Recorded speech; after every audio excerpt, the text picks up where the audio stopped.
meeting to order. Go short, please call roll. Burgess. Here. Jones. Here. Myers. Here. Tate. Washington. Here. My apologies for starting late tonight. We were trying to get an online presentation, and we were having some technical difficulties. So we'll move item number 2 to another meeting. We're going to try to do some, going to try to do some dry runs to see if we get this to work. But we don't know if it's on our end, if it's on their end, or if just our equipment is just too old. So, we'll push item number 2 to another meeting. So move to item number 3, 2015 tax levy. Mohan.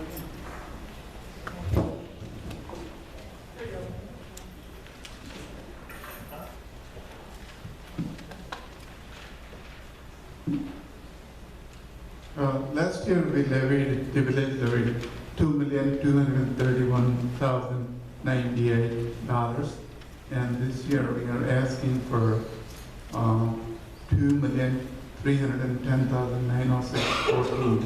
Of course, this does not include the taxes that are levied for our bond and interest on the existing bonds for 2008 BEC.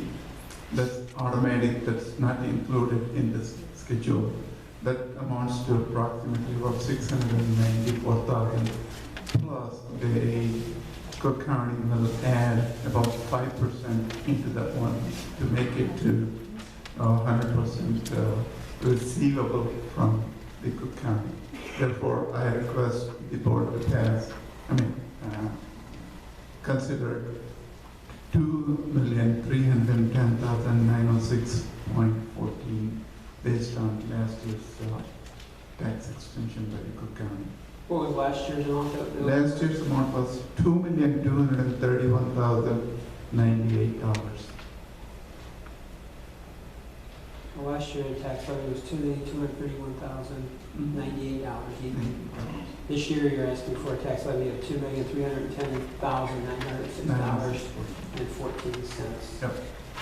All right. Anyone else on the board have any questions? Trustee Burgess?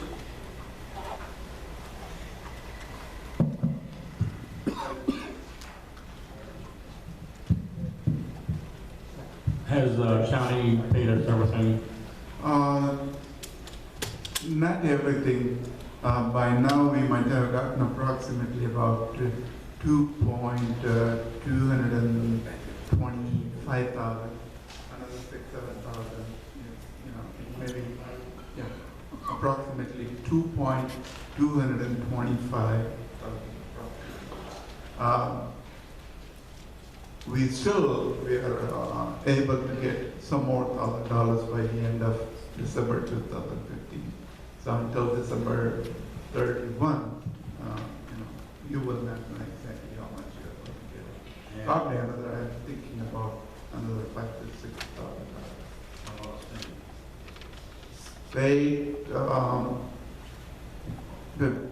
$6,000. Based on reconciliation now, we are pretty much in. So they paid us They are paid, excluding MFD allocations, they are not paid. And state use tax, they have not paid so far. It's going to be coming in probably within another 10, 15 days. The governor, I think, he has signed already to release, and it has to be passed by the Senate, I guess. So until then, we will not be able to. That's why I went down to Springfield about 3 weeks ago. Went on the House side, the House passed it. Almost by bipartisanship. The Senate, the last email I received from Senator Harris said the Senate was going to go back into session this year and approve it. And we've already gotten word from the governor that he said as soon as it comes across his desk, he will sign it. So that will release our MFT funds. There's quite a bit on that bill. A lot of people want to call it the lottery bill because everyone makes a big deal about it. No one's receiving their lottery money. But there was MFT funds, there was 911 funds, there was emergency service funds. There was State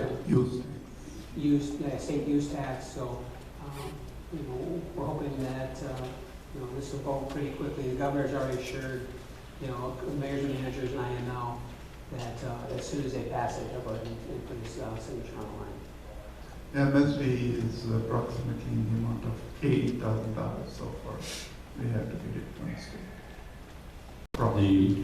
Are we all caught up with county? We were supposed to pay county taxes. money. No, What still happened? we all county.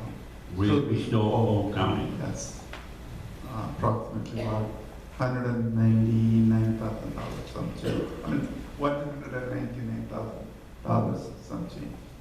Still we owe them. They have been asking me, calling me a million times, but and we're telling them it's going to be coming. Trustee Burns? Yes, I got a couple of questions. First of all, we're looking, is it a 0.8%? 0.8% raise, which would be approximately, you have it down there, $79,808, correct? Correct, 79,000. In total, it approximates to about 4%. In total, it approximates to about 4% because I'm asking extra, in addition to 8.8%, I'm asking in the corporate line item, I'm asking about $63,843. Right, that's what I was going to ask. Now, can you explain what does corporate entail? Corporate taxes that is used for administrative purposes, administration salary and elected officials salary, plus a portion of building and grounds salary, portion of community development salary, and a portion of police. I'm sorry, not police, community development administration and elected officials salary, plus benefits. Okay, because I don't know, I'm not aware of elected officials' salary going up this year. Yeah, but But, you know, I know what you're putting it in for administration. And I know we did have a add-on to the administration, so you're doing this to cover the hiring? it's not the hiring, it is for professional services that we are incurring for legal fees and other similar expenditures. Because I'm just looking at how big of a jump we asked for. That's the most increased. I mean, I can see pensions and fire, police protection, insurance. All are 0.8. I think we're gonna be a little low in your liability insurance. That much we can get. I know, but I'm just saying that's gonna be a little low. But I mean, I'm just looking at the jump and why, and my other question, I don't know if you know it offhand, but are we paying anything from the budget to the crossing guards? Yes, we are paying approximately about $6,000. Okay. But I'm unable to put it because this levy is based on last year. Because last year we didn't levy anything. We cannot levy this year. So that's the reason Oh, so now, well, if that's the case, if you didn't levy last year, you can't levy this year, then you won't be able to levy next year. no, definitely not. At some point, I think It's we about need to. $6,000. Right, but I mean, That's why I'm making up in corporate. So that's why I have put $63,000 in there. Oh, okay, so what you're saying is, if we need to add, which I think we need to add something to the crossing guard, that little money there, we talked about, I thought it was 10,000, but you said it's 6,000. Correct. For that one time it was 10, I guess it must have been knocked down in the last budget from 10 to 6. Okay, because Since it was not taken up in 2013, we didn't levy. right, that's what So I'm that's saying. the reason we cannot levy intermittently. It should be continuous. If That's you want to what I'm levy the taxes, it should be At continuous. some point in time, we have to find a way to incorporate that, because for that to stay that way for the last 3 years, and everything else is going up. Because now it was not levied in 2013. Therefore, I decided. So how do we I incorporate will that? have to check with the county once again. And my next question, do you know when the bond levy will take effect? The money, that 600-some thousand, is that going to? It will be automatic. It is a bonded indenture. That means when we file the tax levy for the first time for the bonds, it's automatic until the expiration of the bond. They automatically. So this will be this will be added into our. Added into our tax levy. Okay, so therefore it would be more than, okay, so. Yes, it will be Okay. more than that, because I cannot add it in this line item, because it's automatic. Right, it is, because we don't have the money, then they make us do it. Yes. I just wanted to know about when that was. Yeah, it is automatic. You don't know, but you have no idea. I think it's due in May, so I don't know. It is, normally one is due in July. Right, I mean, it's May, then it'll be the second. Yeah, building payment is due in December 1st. So Because I by really, the time, yeah, by want the to know time- when, because usually when you had your first and second, Yes. your first tax bill comes, that's your highest. March, April. That's the highest one for a homeowner, and then the second one is lower. But now, if we're going to have this levy on that, then they'll probably be just the same. And I'm just saying that for people that pay their taxes through their mortgage and have escrow, then your escrow is going to still go up because it's not going to be a break. Correct. So I'm just looking at how much, me, myself, how much I know what I pay in taxes, and I'm just looking at the increase. It's approximately 690. It's approximately about 445,000. We're going to get it in the first installment. And my last question, Mohan, who comes up with is that you that made the determination of how much each one of the things that we're going to levy, how much each person gets? In other words, each one of these. The line items? Yes. No, this is the standard formula we could capitalize on. The increase, we can do whatever we want, provided that it is within the P.L.A.N, that means property tax extension limitation law, wherein we cannot levy more than 0.8%.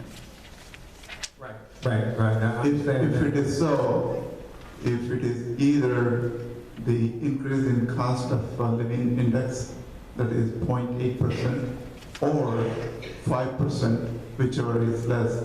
But in this case, because we can levy more than 235,000, I decided to levy a little bit more. Right. I mean, That's putting forth.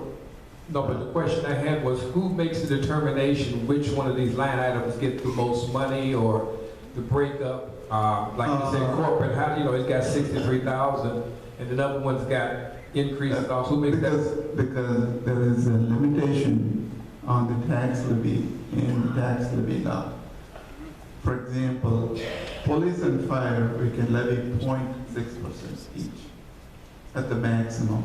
There's a maximum limit where you can levy the taxes. For example, ambulance, you cannot levy more than 0.2%.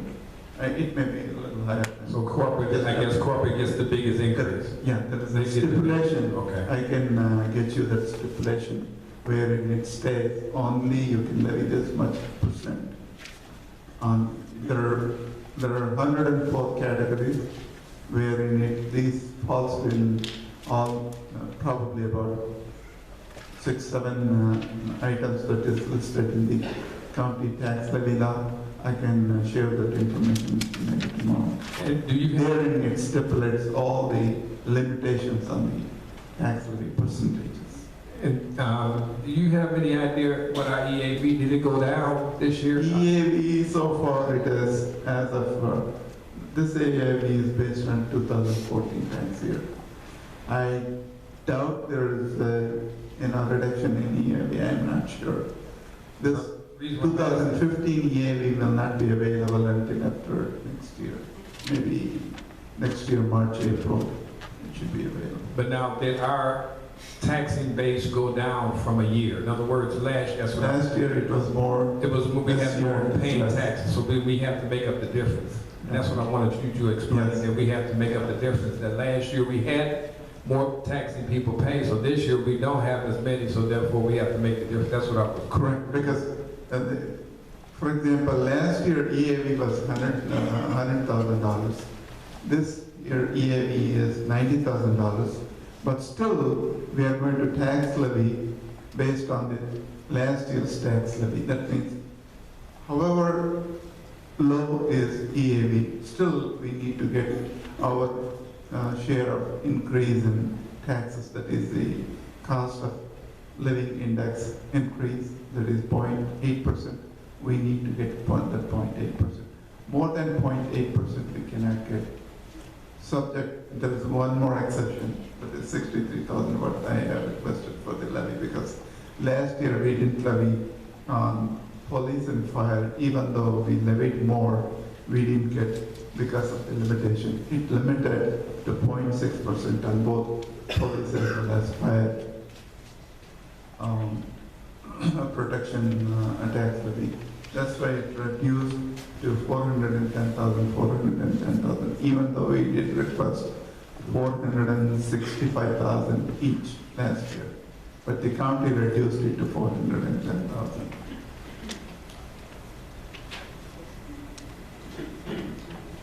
You want to ask a question? Trustee Casey.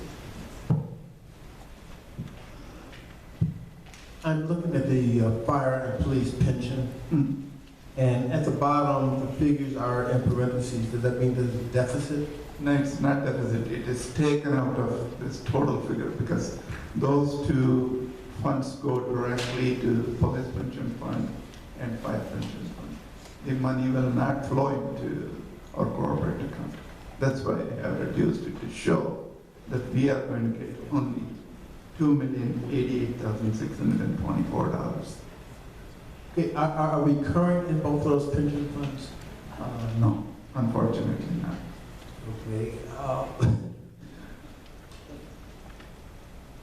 Is there a plan in place? I have suggested the plan to the mayor. Yeah, we're looking at the plan. We're not the only, we're along with probably 1,000 probably communities in the state of Illinois who are behind on their pensions. There's just probably about a handful that might be, in there, in that position. And those are usually your areas. You have your large malls in Portland. I think they might be good. Some of these other larger communities. The problems we have right now currently is, number one, we're a non-home rule community, where home rule communities can pass higher taxes upon the residents to help pay for those pensions. This pension issue is something that was passed back in like 1968 or something like that. That was passed down in Springfield and put upon communities. It was an unfunded mandate. And if you listen to the news lately, the city of Chicago is behind by how many billion? And they just put a large tax increase upon the residents in the city of Chicago. They're a home rule community. I know Springfield, they're not willing to put a rollback on the pension reform or anything right now, but they are looking currently, last I heard, to allow communities right now, a community of 25,000 residents or more can become home rule. They're automatically home rule. They're looking at reducing that number down to 5,000 residents. To be able to help smaller communities to be able to address this issue. That's one of the things that they're talking about. So that like a smaller community like Sauk Village could end up becoming home rule. That's one thing I've heard. The other thing is, through mayors and managers, we've asked them to look at pension reform. And I know that's one of the top things that's under IML that they're addressing, mayors and managers is addressing. And we're putting a lot of pressure on our state representatives to come back and show, what should municipalities, like Sauk Village or non-home rule, how do we address this pension issue? The other thing too is you hear the governor talk about allowing communities to go file bankruptcy. That's one of the things that the governor is really pushing. That's one reason why, in my opinion, they're not doing anything about pension reform. They're pretty much putting communities into that position. There was one other thing that they were talking about down in Springfield, and I can't remember exactly what it was. it'll probably come to mind, I'll probably remember her later. So, you know, it says that this is a discussion down in Springfield. This is a discussion among all municipalities across the state of Illinois about this. But I tell you what the last thing was, the governor tried to roll back all unfunded mandates, which both the House and Senate shot down immediately. So that's another thing that the governor tried to push through. And there was one other thing about that. The other thing too is, as you hear in the news, the governor's got a task force, which is being ran by Lieutenant Governor. I can't remember how to say her last name. I think it starts with an S, but I can't. Yeah, I can't remember. I can see her and everything. I can't remember her last name. She is running the task force. They're looking at all unfunded mandates, and one of those unfunded mandates is the pensions. So it's one of the things we've been watching. It's one of the things that we know that as a community, we're paying into it, but we're not paying enough. Approximately about 90% of the municipalities have not funded the pensions. Right. That's, My concern with Sauk goes with I understand what that's all. It's a major issue in Illinois. And it's not time you don't go to a mayor's and manager's meeting or you go talk to someone and I know that they don't discuss the pensions. Since we're on pension, is there a time period where we have to fully pay this, make this right? It is 2016 according to But 2016 and according the to bill is pretty, you have to be a lawyer to understand the bill. It's where the pension boards have the right to take a certain percentage of the revenue coming to the village and putting it towards what they feel that they're short, but it's only a percentage of that. So, I don't know exactly what's going to happen as of right now because there's a lot of talk about what will happen to communities if these pension boards do this. Because right off the bat, it's cutting services because municipalities won't have the funds to provide the services if some of these pension boards do what they're talking about doing.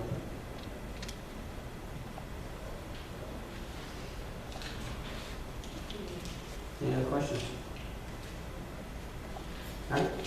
thank Be on the you. agenda next Tuesday.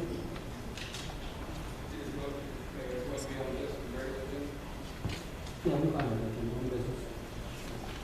All right, no problem. All right. Move to, so just so we all know, so it'll be under new business, but if it doesn't pass, there's no tax on it. So I just made it very clear. I mean, you still have a question there. If you want it under new business, you put it under business.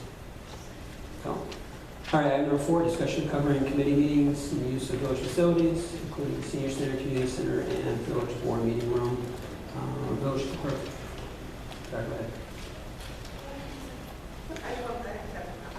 Okay, I'll get you first one. Village clerk was supposed to pass out policies. Did you get that?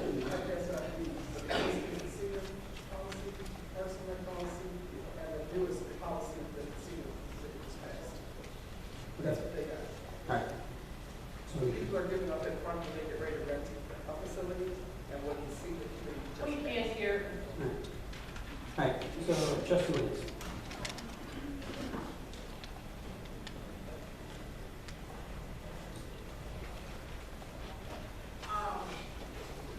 I was looking at the policies, and one of the things kind of overall, instead of getting individually into the policies, one of the things I wanted to discuss was, I know that we talked about it at the last board meeting, and the attorney stated that the village should be more involved in the actual creation of the policies, which I agree with, because whether they're in the senior center or we're in the community center, those individual committees do not have liability insurance. It's a village liability insurance. So if something were to happen, it's the village's insurance that would be responsible for the whatever's going to happen. If somebody slips and falls, somebody burns their hand on the stove or whatever.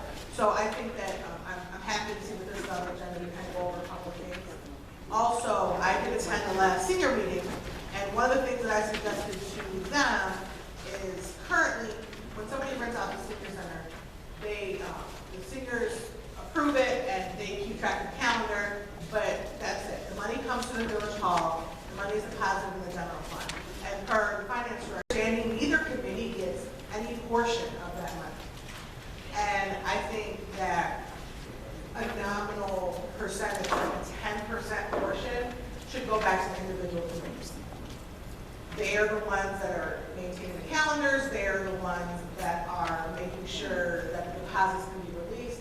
So I think 10% of the event funds should go back to the committee. Also, looking at the, specifically the community center key rental, I don't see anything in the senior center, the key rental about it, but I have concerns about it. I know we used to have it in the police department and that's no longer an option. And I see that there's a lockbox, but I have a couple questions about the lockbox, but I think I mentioned in the last meeting, I think that each of the committees have multiple committee members. I think that one of the things that we should look at is having the committee members be responsible to meet the people for the event at whatever the scheduled time is before the event, do a walkthrough at that time. If there's a broken tile, if there's a broken light, then they would, both the committee member and the person renting the center would be able to say, we agreed this light was broken before we had this event. And then afterwards, a different, same committee member, different committee member, whoever, would be responsible to lock up the place. That would alleviate the need to have lock boxes, that would not have people have committee keys running around, and that would also let us know that if somebody rented the center for 4 hours, that they were there for 4 hours, not that they were there for 5 or 7 or 10, and we're not getting the funds for those hours.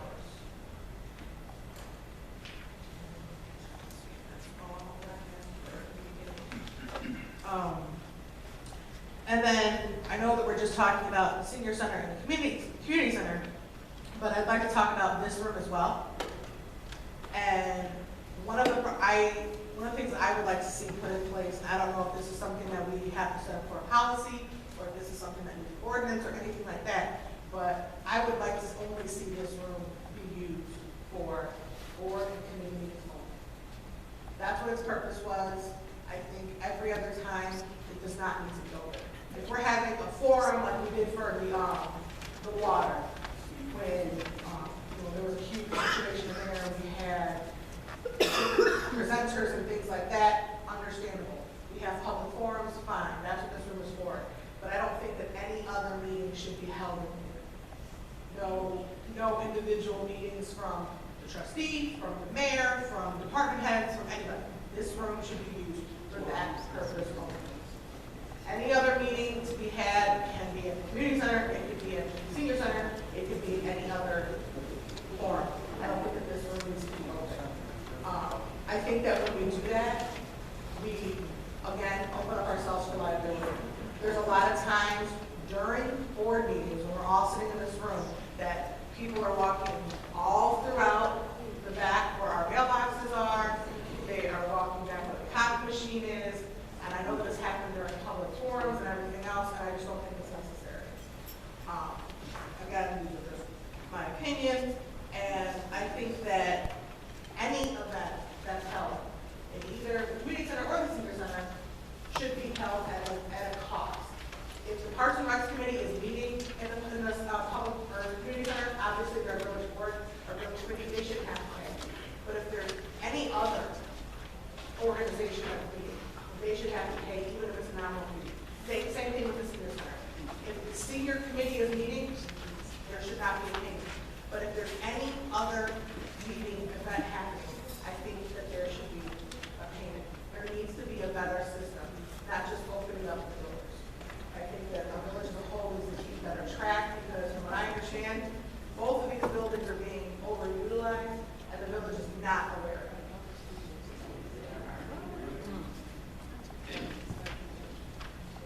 Pass the audience, please. This is the board meeting here. You have the opportunity to stay out there and watch. You have the opportunity at the end to come up and ask questions. All right? So keep your comments to yourself and step underneath your breath, please. Okay. Well, I have one concern about the senior committee. There's no trustee, there's no board member, this is a resident making policy.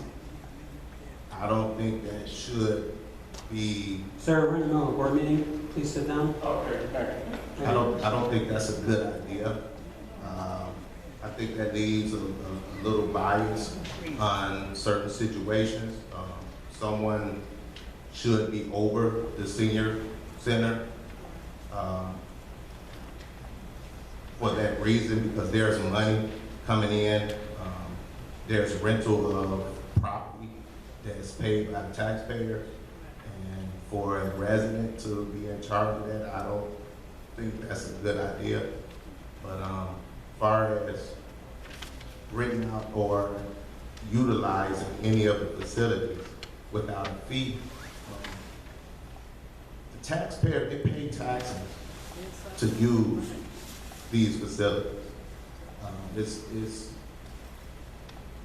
It would help to bridge the community for certain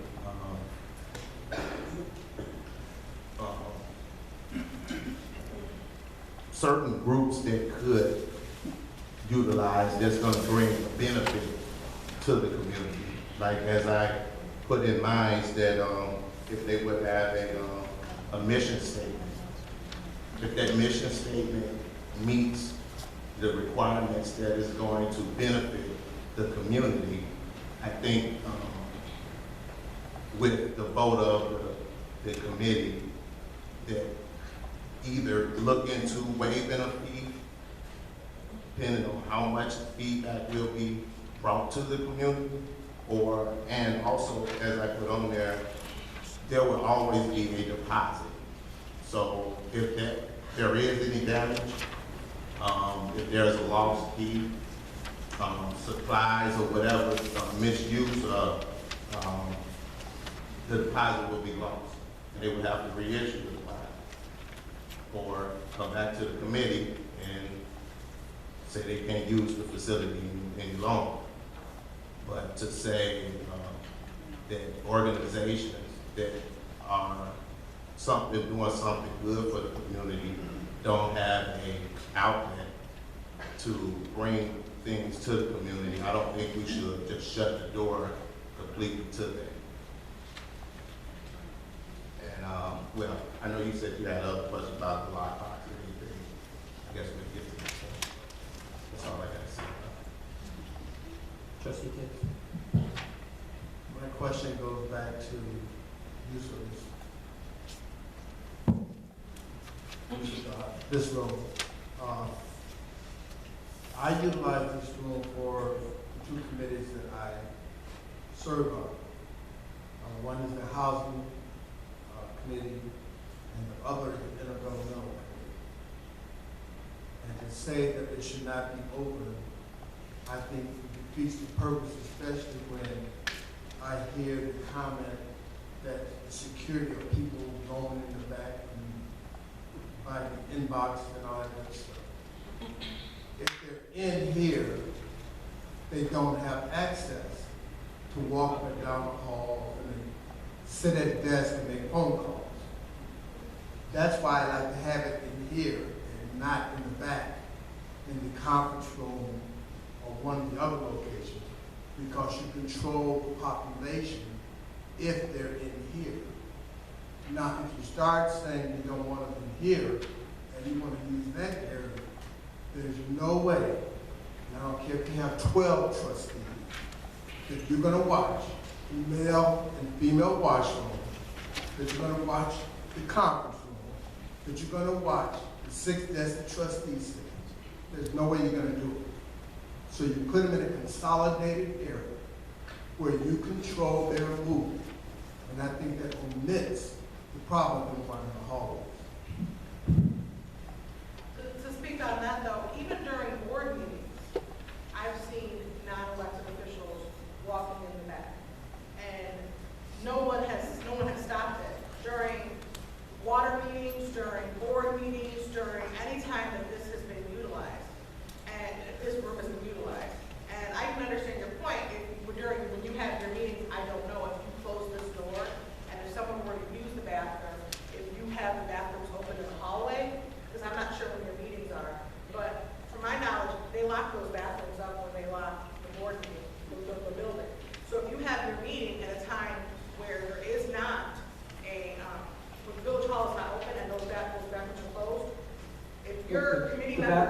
bathrooms along the back of the window are always open.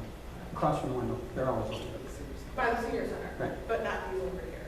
So, again, do you watch, if someone in your committee needs to go to the bathroom, do you take note of that? That has not occurred, that someone had to use the restroom while during the meetings that I have, so I don't know. I can't answer, when I give them a cup or what would happen. I'm just saying that for me, and I didn't speak for anyone else, for me, it works having them in a controlled environment where they're not roaming the hallways. And you want to shut that down, and I just think it's wrong. I'm For me. one person, one opinion. I think that this particular room is overutilized. I think that this was set up as a board meeting room, and that's how it should stay. There's an executive session room that if you want to, there's a bathroom right there, and this door can be closed. There are other conference rooms, as you stated. I think that for committee meetings, I don't have them in this room, but that's just my personal preference. I have them in the conference rooms. But I'm talking about larger than that. I'm talking about, I know that there has been several larger meetings that happen in this room. And while I don't attend the town hall meetings or the meetings, I don't attend either one of them, I don't think they should happen in this room. There are too many situations that I think have occurred because of it, so I think that they just, and again, in my personal opinion, that it needs to be stopped. This room is not necessarily supposed to be used for politicking, and from what I'm hearing, that's what's happening. So it just, in my opinion, it needs to stop. There are plenty of other avenues, locations, ways to have your meetings. The meeting should stop. I'm just saying it shouldn't have to be. But wait a minute, I'm confused. You say it's overutilized, and then you say politics. So what is the real issue? Both. Overutilized, what do you mean by overutilized? In my opinion, this room is supposed to be used for committee meetings and board meetings and special meetings. Meetings where minutes are taken. That's where this meeting is, that's what this room is for. So if it's used for anything other than that, it's being overutilized. Second comment to that would be, from what I've heard from residents, because again, I will say, I don't go to either the Meet the Mayor or the town hall meetings. From what I've heard, there is a lot of politicking going on. That should not happen in this building. It should not happen specifically in this room. And if that's what's happening, if that's what people are saying is what's happening, then this needs to be cut out from this room. Everybody, across the, and that's not cherry picking, that's across the slate. Nobody uses this room unless it's an official board meeting where minutes are being taken, because that's what the purpose of this room is. Unless, again, we have a public forum where there's a water situation or there's a health crisis or something to the point where we would have to host a meeting, we would have to invite people, all elected officials would be invited, and we might have a guest speaker or something like that. But what you're saying is what happened. So I'm still confused. What I'm saying. Minutes are taken at my meeting. Both of them. They are posted. So I'm not sure. Your meeting is a committee meeting. Yes. I said that And the this- public is there. And I said that this room should be used for board and committee meetings. No, I heard that. Right, so your meeting is a committee meeting. While I choose not to have my committee meetings in this room, and I would encourage other trustees to have them in the, conference rooms, if you're saying your committee meeting is happening here, then that's what I said. It should be for board meetings and committee meetings. What I don't think should happen here is the town hall meetings or the mayor meetings. That's what I'm saying. To my knowledge, minutes are not taken in either of those meetings. I don't know about that. But here's the thing. Where, if we have, and I don't know how many people attend either of the meetings that you mentioned, the Meet the Mayor or the town hall, I have no idea. But let's say if you have 30 individuals who attend each of those meetings, and you're going to put them in the conference room? No, I think that those meetings are held by individuals. While they're both elected officials, they're held by individuals who are wanting to take the opportunity to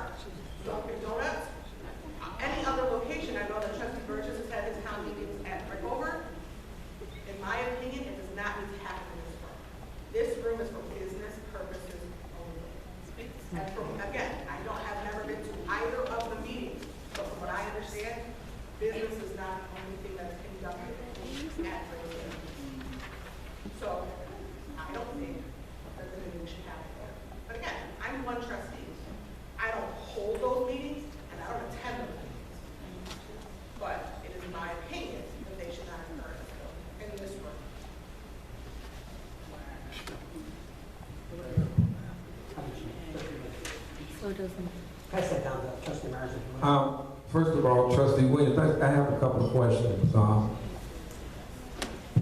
You said you don't attend the meetings, but you heard from someone else.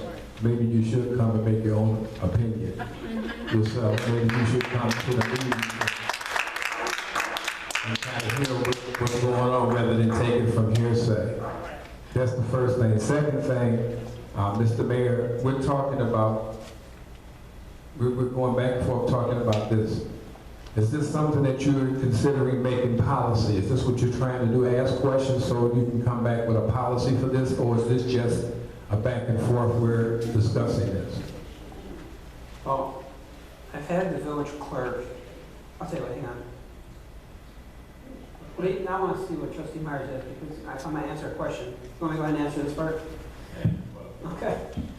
I've had the village clerk go back, was it 12 years in looking at minutes, and found, in fact, trustee Burgess, we put a policy in place for the village back in 2008 for the use of the community center. Talking about a $1 million insurance policy. There's a whole entire policy that you brought before the board. And again, you know, there's been discussion going back and forth. Does the board vote on policies under committees? The answer is no, and I was right about that. There's only been one time that a policy has been brought to the board, and that was the rental of the community center. And that was brought in 2008 by trustee Burgess, and that ended up being a village policy, not a Parks and Recs policy, because it was voted on by the board. And even in the minutes, even at that time, it was Mayor Peckham. Mayor Peckham talked about how committees, they do not have to go before the village board to get their policies approved, and that's part of the minutes. It is a courtesy that committees come before boards and talk about their policies.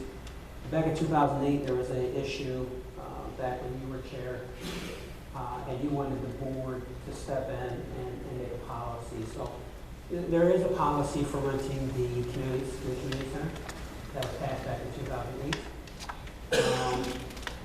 And, you know, I think there's been a lot of things talked about. I know I heard something about the seniors and how it's a committee of residents.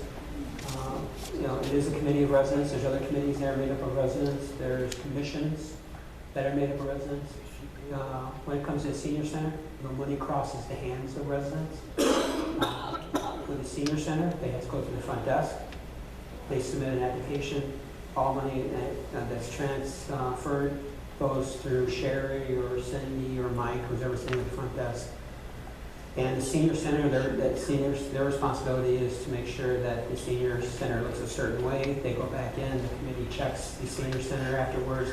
They come back and they tell whoever's at the front desk, whoever rented the facility, if it was left in the same position it was in, they can return their deposit.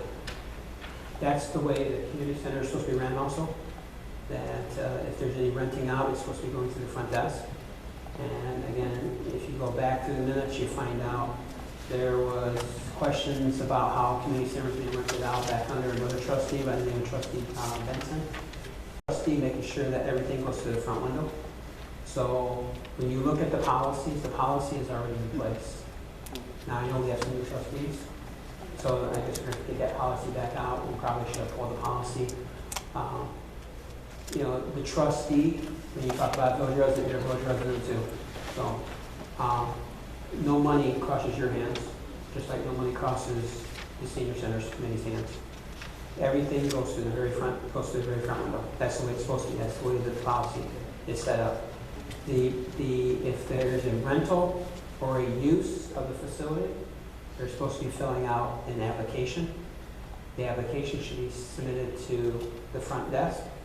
The front desk should be contacting whoever is the chair of that committee to find out by the calendar. You know, like a senior center, they provide a calendar, so they already know. If someone wants to rent the senior center, they can look on a calendar and say if it's available or not. Same thing is supposed to be happening with the community center. Okay? But if you don't have your calendar in there, they contact and say, we have someone here that wants to rent the community center. We'll use that for example. On a certain date, is it available, yes or no? You can tell them yes or no. They can say, okay, here's your deposit, how long are you gonna be renting it, there's a fee structure. They say, okay, here's how much it's gonna cost you. So that is what's supposed to happen. If anyone uses any of the facilities, that is what is supposed to be happening. And it's the board, under Trustee Burgess' advice, passed the policy as a village policy. It was so that one person or one committee could not have the power to tell someone that they couldn't use it, or to be able to come through with, if you want to say, their own political ambitions and have their own parties, political parties and stuff like that inside there, inside those meeting rooms. So what we'll do is, we need to pull a policy. It was passed in 2008. It was first brought before the board by Trustee Burgess, March 18th. It goes in April, looks like April, March is regular discussion. And here's March. It says the mayor reminded the board that a vote is not required, but it's a good practice to review all policies with board members. This is talking about committees. Committees have the right to pass, to go through their own policies. If you want to call them policies, if you want to call it, rules. I mean, everyone has different names, but again, the committees said what they have in place. When it came up for a vote, it looks like it came up for a vote probably in the approval of it. Let's see, there's 7. I don't have the front page, I just got the back page. April 22nd, 2008, it was under item 7A, approval for the Edward W. Hazel Center rental reservation policy. It was passed by everyone except for Trustee Williams. So we had Trustee Anderson, I saw her name, she's sitting right there. She approved it. Trustee Burgess, he's on the board still, I'm on the board, I approved it. Trustee Schultz and Trustee Sauk. So that was, what I say, April 22nd, 2008. And again, even when it was passed, the mayor, who was Mayor Peckham at the time, said that it was approval for purposes only. That it was a policy, it's not an ordinance. So the board passed the policy for the village for when it comes to the rental, especially the community center. It really oversees. You remember back then we only had one side of it at that time. We only had the gymnasium. And at the time we were looking at coming in and having this building built, if I remember right, or we were getting ready to come into this building, and there was discussion about how this policy would be expanded. If you read through all the minutes, it would be expanded to both sides of the facility on the community center. Trustee Burgess was the one that made all those discussions. So, But Mayor, you didn't answer my question. My question was, what we're talking and discussing now, as far as the use of this room and anything else, is this what you're trying to, is it going to be a policy made about who utilizes this room? If so, I just want to ask Trustee Williams, since she did bring it up, who pays for this room? I mean, because if they utilize it or don't utilize it, we just got to levying $2.3 million for whatever, and part of that was corporate. hang on for a second. Audience, I'm going to ask you, please, again. This is the second time. Keep your comments to yourself. All right. This was corporate money, and to say that this room shouldn't be used for the residents, and as far as politicking, you can be interpreted as anything. But to tell the residents and the taxpayers of this village, because not only do they use it, and I use it for a town hall meeting, also other people utilize it. They have a neighborhood, they have a, over there, we utilized this room, been utilizing it before this building was built. We used to go to the other side. So you're telling them they cannot come out and have their homeowners association meeting here. This room is provided and it's paid for by the taxpayers. When I do have my meetings here, if I'm involved in this, no one goes past that door. And as Trustee Tate said, even with my committee meetings that I have in the back, I was told they had to be open to everybody. In other words, I had to leave the door open. So they come down the hallway I don't know who's coming and going where until they get to the committee room. And I just thought about that. It makes sense if you have it here, you can see people come in and out, but they go down that hallway, they can stop anywhere before they get to that committee room or utilize that bathroom, because that's where I've had my committee meetings ever since I've had committees, is in that room. But here in this room, I do know for a fact no one goes in the back. When I'm in charge of this room, no one goes in the back, but I do have a problem with saying that no one can meet in this room other than just board meetings and voting. People come up to the meetings because they want to hear information, and they're entitled, they pay taxes. These are your residents. To tell your residents that you have to meet somewhere else, you know, that's another thing. The reason why, and I want to make this clear, that it was stopped at the District 168, because the superintendent was told to have it stopped. I don't know, some people called and said, why is he having meetings over there? Even though they pay taxes over there too, she was pressured into not having, she asked me, could I have it somewhere else? I said, fine, no problem. And that's why I came here to the village hall, which I thought it should be here anyway, because it is the village. I'm a trustee. And as long as I am a trustee and I have keys and a swipe card, now if you want to lock me out of here, fine. But I will continue, as I said, the very first meeting I had here. I will continue to have these meetings for the people.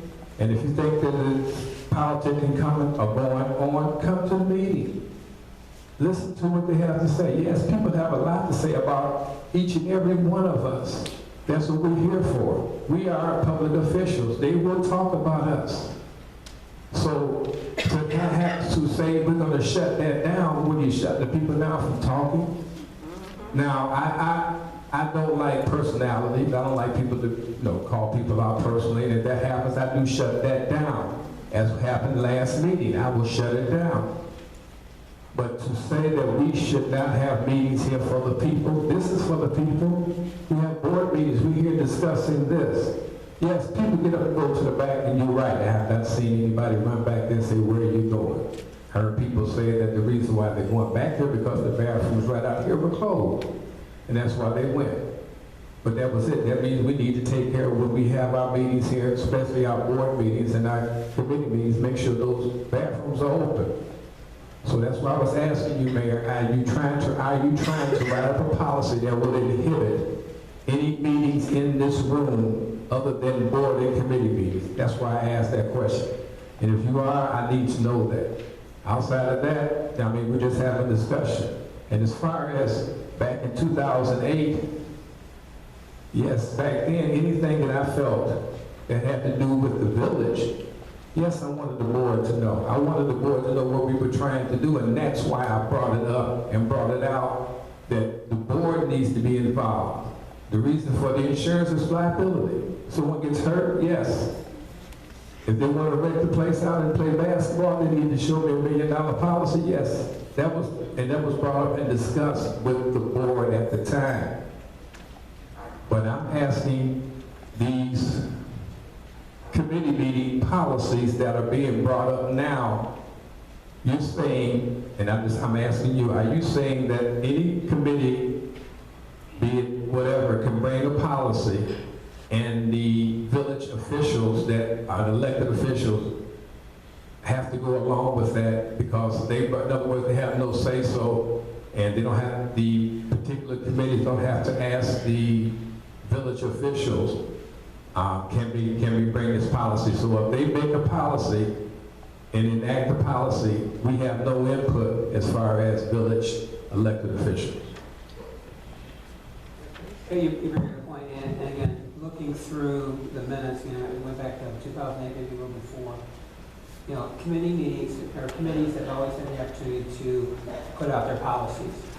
Now, committees have also, as a courtesy, come before the village board and said, here's some of the policies that we put in place. I mean, if you go back to when Mary Siri was here, Trustee Siri, she came before the board and she completely rewrote the whole entire Parks and Recs before you took over Parks and Recs. she came before the village board and says, as a courtesy, I wanted to show you all the changes that we're making, okay? The board didn't vote on those policies. Now, can a committee pass a policy that supersedes the village? No. It's just like a village, Sauk Village cannot pass an ordinance that supersedes the state. You know, you've got your hierarchy, and, you know, it's, you know, we always tell everyone, you've got your village level, your town level, you've got your county level, you've got your state level, you've got your federal level, okay? Underneath the village level, you've got your commissions and your committees. So, your question is, can committees, you know, pass policies? That's why you can't have just one individual on a committee. That's why there's a board where there's 5 or 6 other people sitting on that committee, just like we have a board sitting here when we pass ordinances and resolutions. There's 6 other people voting on something. So that's why you have committees with boards and stuff like that. So again, going back, and we went back quite a few years, there's only one policy that has ever been brought before the village board, and you brought it. And you asked the village board to make it a policy as a village policy, not as a Parks and Recs policy. You asked for it to be a village policy for it to be voted on. Is it or is it not true that the senior center is part of the village? Senior center is part of it. Okay, Just like the so, community center. yes, they're just like the community center. So wouldn't it make sense that if they pass a policy that's part of the village, that the village board should at least be involved in that? If they're going to pass a policy that states that how they run the senior center, which is owned by the village, which is paid for by the taxpayers, aren't we put in place as elected officials to oversee that, to make sure that whatever they're passing is conducive to whatever, in other words, we should not say we have input, but we should at least be part of this before it's passed, to look at it, to make sure that it is conducive, to have our lawyers look at it to make sure that it's right before they pass this policy. Because if it's wrong, if they have something in that policy that we don't see or we haven't seen, and then we get sued, the first thing we're going to, well, deniability. Deniability is not plausible at that time because it was part of that policy. I think that we should at least be able to look at anything that has to do with this village. That's why we were put here. You as the mayor, we as trustees were put here to oversee. And if you're going to have a committee that is using a facility or a board of a committee that utilizes a facility that's paid for by the taxpayers, I think, as Trustee Jones said, you should have someone there or have something in place other than a resident, or at least have the board look at it to make sure whatever there is that they're trying to pass is conducive, and this board should have at least a discussion about it, if no more than look at it and review it before it is enacted. You know, Trustee, I think what you're saying probably sounds good, but it's not. Why? Trustee, sitting around this table, there's 6 committees, right? 6 committees. Every trustee's got a committee. Every one of these committees sitting around this table has policies, where you have mission statements. You have other things in your committees that you put together. Each one of your committees probably have, of course, 2 trustees sit on the standing committee. And every committee other than that has probably anywhere from 5 to 6 people sitting on your committee. How many do you have on your Parks and Recs? Okay, so you got 7. I mean, I can go around the table. Parks and Recs is easy because it's on here right now, okay? Every one of these committees have got committees that passes their policies. I can look around this table and ask, has any trustee brought their policies to this board? And the answer is going to be no, because you haven't. I have. So, My mission statement here. as a courtesy, and not as something to vote on. But I brought it. Trustee Williams talks about all the time, the policy for the Sauk Talk is to send your articles in electronically, right? There's not one time this village board, I've been on it for quite a long time, that we voted on that policy and say, yes, we have to send our Sauk Talks in electronically, okay? You have committees that pass policies, and the policies cannot supersede the village, and, again, I'm looking back in 2008, when a mayor prior to me that I sat under said, this is something that does not need to happen, that needs to happen. That even then, knowing committees pass policies, okay? Now, is there things that the village is going to oversee? Yes. And this is one of the questions is tonight, I want to make sure we're very clear. Rental of anything, any building, we need to go back to the original policy. It's got to go through that front desk. Okay? Committees need to have a calendar, and by, I want to say Sherry and Cindy and Mike and all them, there needs to be a calendar for the month. And that used to always be a thing. You always had to have your calendars in there. Applications can be available through the committees. Someone comes up and says, hey, I want to rent community center, I want to rent the senior center. You can pass out those applications and say, take the applications and go fill it out and go see the ladies at the front desk. I can't say ladies, you find up there. Go see someone at the front desk. All money for renting facilities goes to the front desk. Committee's responsibility is to go back through after it's been rented to make sure that the building, the facility has been cleaned, it's back to where it's supposed to be, and letting the front desk know if the individual that rented the building can get their deposit back. Now, you've asked a question about this area right here, okay? It's not the first time I've heard that both meetings are political, okay? Again, we're going to say what we're going to say.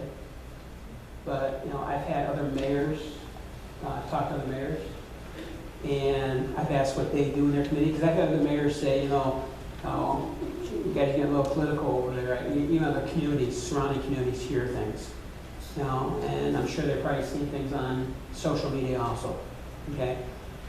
I've had mayors say, hey, you guys get a little political over there, aren't you? And, I've asked other mayors, I said, well, what do you guys do about your meeting room? Okay? Every mayor in the surrounding area has told me this is off limits. They say this is an area that you have village board meetings, you have special events. If you're going to have, they talked to me about town hall meetings. Town hall meetings are something that involve your whole entire board. You get to a point where it gets very touchy. And I think the trustees bring up a good point because, we're getting ready to go into an election year. When a question goes, the mayor's using this room, like that trustee is using this room, if they're both running for mayor, why can't someone else who's running for mayor? I didn't say that, I'm just saying the question's coming up. The question is coming up, what happens if someone else besides their running for mayor, why can't they come and have a town hall meeting also? So, I've heard other mayors, and I think probably every mayor I've talked to Mayor Williams, I've talked to Mayor Martin over in Olympia Fields, I've talked to David Gonzalez. There's a couple of mayors that I've talked to, Jay over there, and Rick Reinholm from Richmond Park. This area we call where the dais is off limits only for meetings, village board meetings, and special events. So I'll no longer have any mayors in here. If we got to do somewhere else, I have no problem with that. Because if she's hearing complaints, and then if I've got mayors from other communities hearing complaints, and again, the trustee brought up 2 meetings. The same 2 meetings I hear mayors across the other communities are talking about the same thing.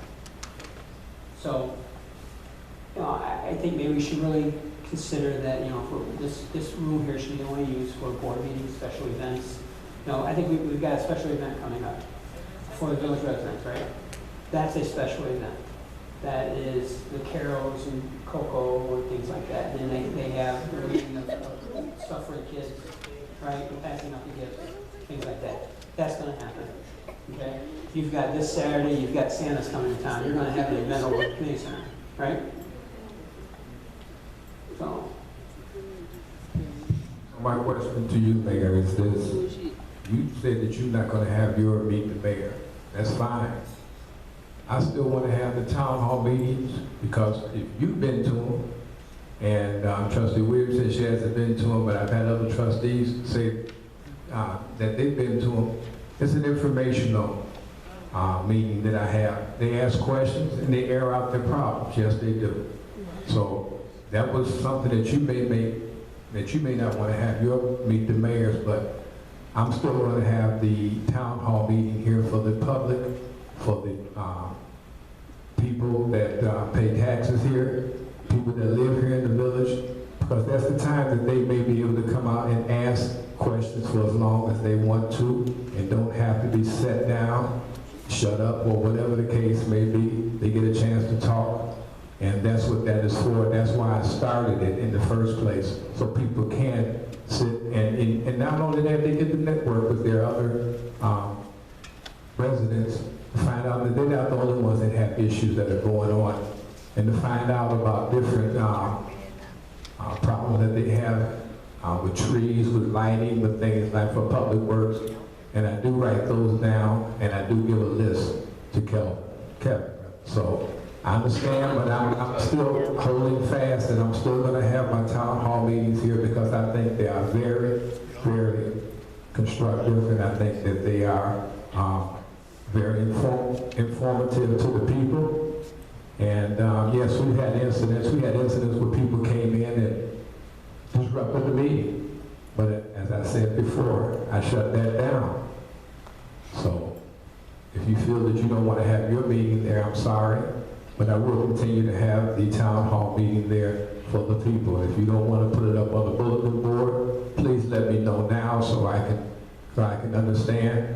Because that bulletin board, just like this village meeting right here, is paid for by the citizens of Sauk Village. And again, I can see that you've been able to put out your authority to say you're going to continue having them. So That's my opinion. That's not my authority. I'm an elected official, man, just like you are. See, I let you talk. Okay, but you're saying my authority. Don't misquote me. I said that I'm an elected official, just like you are, Mayor. And if I feel that the people need an avenue to talk, what am I going to have it? I'm going to have it at the in the street, at Popeyes, Hometown Hero, Fairway. No, I'm going to have it where they pay their taxes, where they pay for this lights and this heat to be put on. The taxpayers, as I just stated, we just got through levying, or just got through talking about levying X amount of money for the village. Why not spend a few dollars for the people to come and be able to talk? But go back to what I was saying, I mean, you can push your authority and push it around that you're going to continue having something here, and you probably can until there's a policy in place.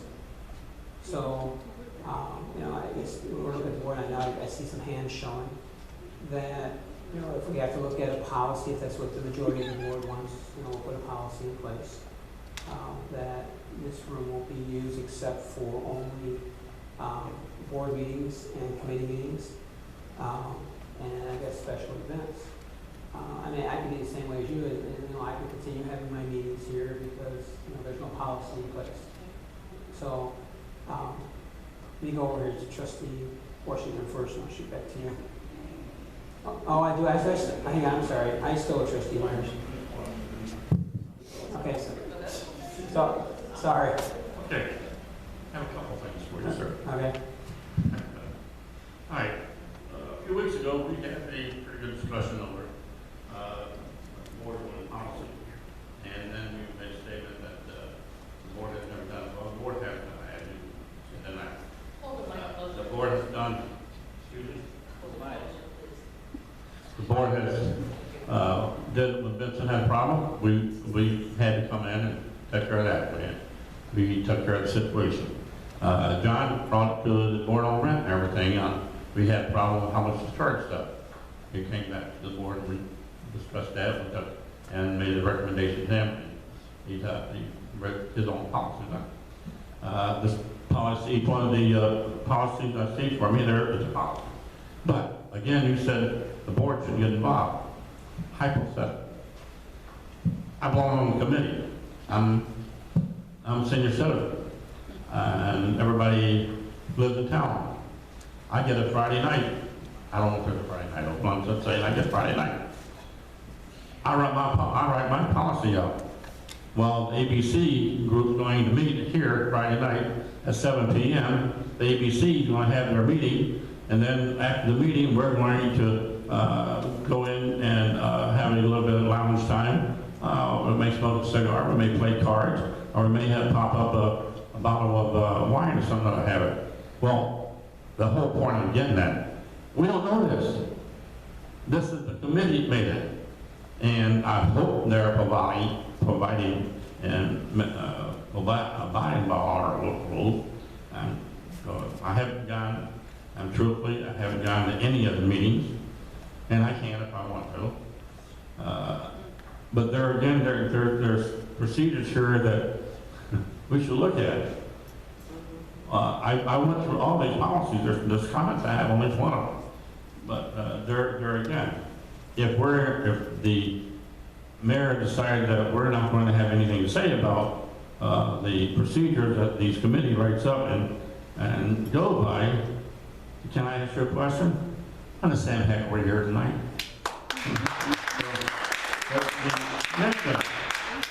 The next thing is that I think personally that some of these, like the one for the park, I mean, the gentleman hit everything on it. And I went through it. That's all I asked that the board should look at. I don't think anybody can find anything wrong with the policy. But there again, everybody, as Bruce said, I'm sorry, as Trustee Williams said, everybody's on opinion. All right? And I do agree that this room should not be used as a party. All right? This room should be kept as the chambers where we have meetings and everything. However, Trustee Burke is 100% correct. The residents of this town, through their tax dollars, put this building here. So, therefore, if they need, for some odd reason, special events, the congressman coming to town, something like that, I have no problem with that. A resident comes to the board and asks, I had no congressman that likes to come and talk to the board. Is it all right? Sure. Who's going to turn down a congressman, right? We need every vote we get. Oh, but there again, a lot of this stuff, and I don't know why, a lot of this stuff, we need to run it through the board, where we agree with it or we don't agree with it. But there's a lot of stuff we don't know. Discrimination. I don't know if any of them discriminate over there. I mean, why? I mean, we shouldn't be. We're all human beings in this town. That's the way I look at everybody. I don't look at color. Then there's another one. There's some mention that a lot of stuff is grandfather. I know I'm old, but I don't think I'm grandfather and a lot of the stuff, but I don't remember anything but grandfather. But there's another one that the gentleman spoke up, said that in one of theirs, he asked for a certain night and was a game that night. And then all of a sudden that night was pulled away from him. Well, when you sign, do we have a book? How do we know? We just have a committee that said that you're going to meet on Monday or Tuesday night. And then all of a sudden the committee that ruled over there, senior, I believe, I'm not mistaken on that, decided, no, you're going to meet on Wednesday night, where you like went out. That's not fair. That's not fair. You can come in, you have they can come in and ask for a night. You can do it for a whole year. And if you have if you sit down and with the trustees or with the mayor or with the village manager, that's the other thing that upset me 3 or 4 weeks ago. I asked, and I thought it was good that the administrator got involved in it. And the people I talked to that actually sat down with them thought it was a fantastic plan he came up with. But yet, that's all to the wayside. And we need to get more involved, all right? And whether you want to put somebody there or not, or whether they just, we go and talk to them, or they come talk to us, or if they just hand their paper to us, what their guidelines are. At least we can say, I know you know this, we are responsible for every inch of this town and everything that's in this town, it's gonna come back to us as trustees and mayor of this town if we allow it to go on. And trust me, well, I've saw a lot of lawsuits since I've been a trustee. They hold us accountable. Are we all accountable?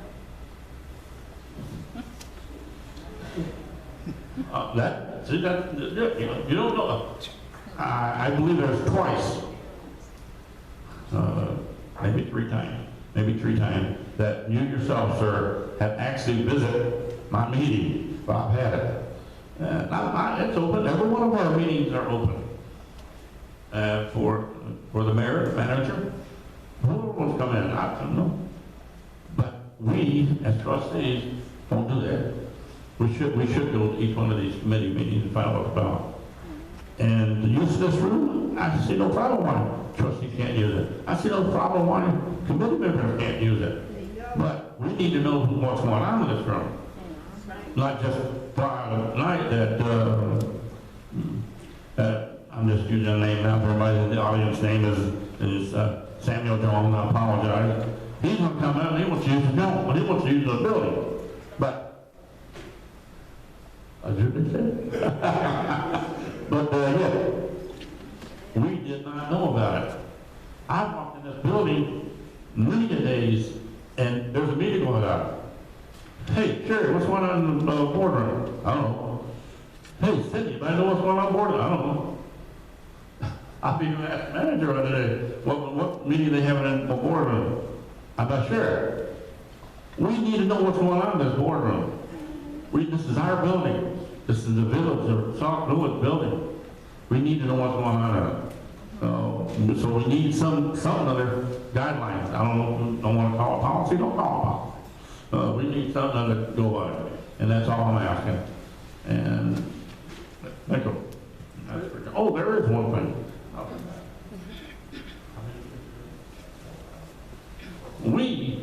Miss Washington was denied the use of this room.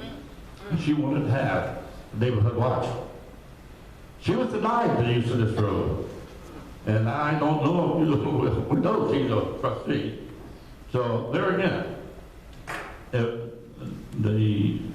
lucky enough we was able to land the fire station, that's where, I think that's where we're gonna stay at.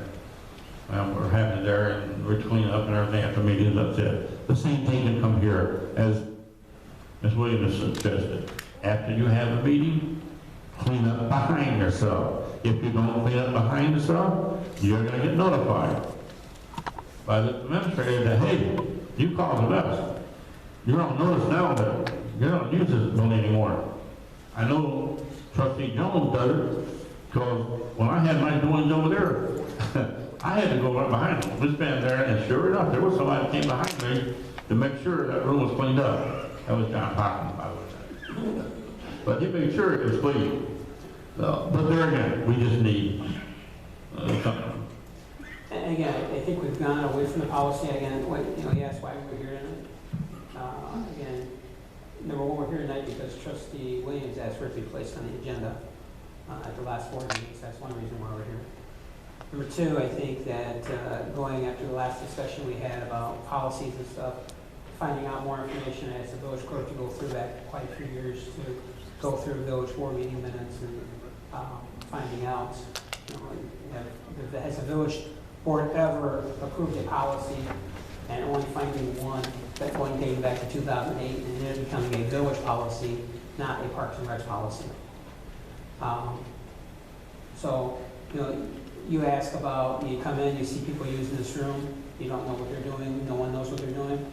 Again, getting away from the policy is, if you're going to use this room, you're supposed to be letting the girls at the front desk know.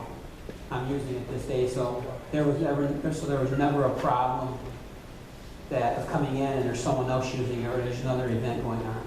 I know, like, if ever I have something going here, I'm always telling them at the front desk, I've got this going on. We had, meetings going on with economic development for TIF area number 3. I told them, say we're using this room. There's been times where I planned on having meetings inside the one of the conference rooms and find out it wasn't large enough, and then coming out here because it was larger. So, again, it's getting, you know, these policies back in place. And then we've got some new trustees. I mean, you figure 2008. I think the only two people who were on this board in 2008 that's still on this board is Trustee Bridges and myself. Oh, Trustee Williams, I'm sorry, was on the board too. So there's only 3 of us that's still sitting on this board. There's 4 people sitting here tonight that was not on the board in 2008. So getting these policies back out there so you understand, you know, so there is no misunderstanding saying that someone else is having money cross their hands. There's no money crossing hands. No money should be crossing your hands. No money should be crossing any of your committee members' hands, just like on the seniors. There's no money that crosses those hands that goes to the front window. If someone wants to use the facility, they go to the front window. But the committee has first preference. If you're having a basketball event at the community center and someone wants to rent the community center basketball court, the answer is going to be sorry, you're going to pick another day, because the committee is already having an event. Okay? It goes for the same thing with seniors. If the seniors are having an event, they have their spaghetti dinners, their chips cook-offs. You know, you can go through the year what they have. If they're having an event on a certain day and someone wants to rent the senior center, they'll have to pick another day. So, you know, getting back to these policies, and again, why are we here tonight talking about it? Because the trustee asked for it to be called. Since the trustees asked for it, we went back and did a lot of research.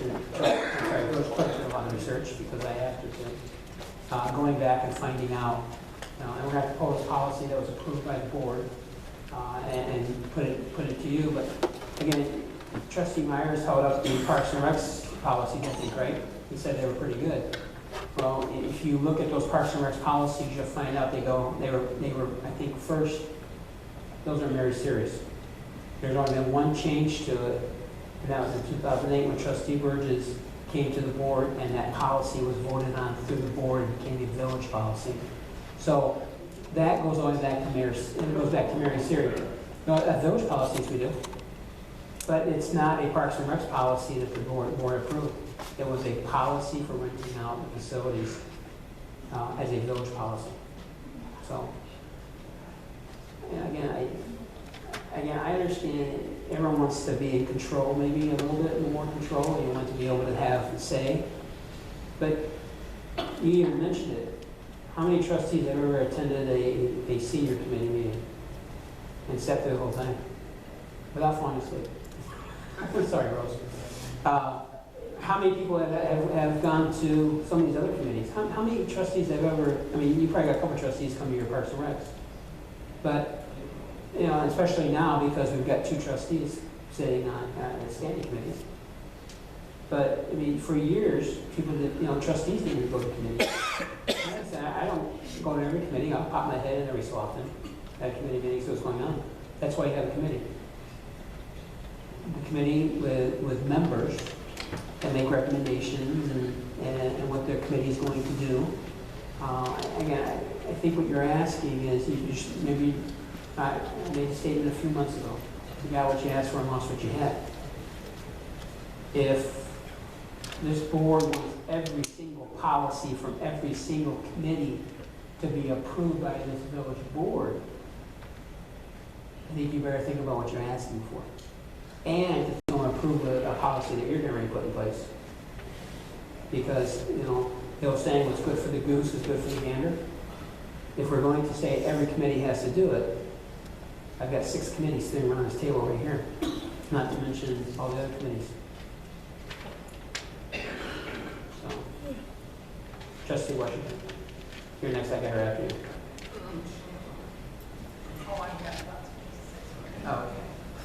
Thank you, Mayor. I just want to say, first of all, to piggyback off of what Trustee Myers was saying about the Neighborhood Watch, when we first formed the Neighborhood Watch, I was denied using this room. I was told I could not use the room, and I was a resident at that time. And of course, Trustee Myers, everybody knows the story because I tell it. He allowed me to be able to use the fire station. We've been there ever since. Also, as a resident, I started a committee called Sauk Village Citizens for Public, Sauk Village for Informative Dialogue. And that was a committee where I had people from different entities in the village. I had Nan from the library, I had the president of the school board at that time, Sharon Davenport, I had Gary from housing, I had all the residents that had questions to be able to come and ask anything that they want to ask. And I just want to say that I feel so torn with this conversation tonight because I do hear a lot of hypocrisy in the room, and it's just a lot of double standards. And I'm trying to understand, when did it not be okay at one point, but now it's okay for everybody to do it? I mean, the language of the committees that I hear, the non-sanctioned committees, is the very same verbiage and language. It's on videotape that I implemented and started, that I was told it was no good, it wasn't needed, it was a farce, it wasn't worth having. But that Sauk Village for Informative Dialogue was packed.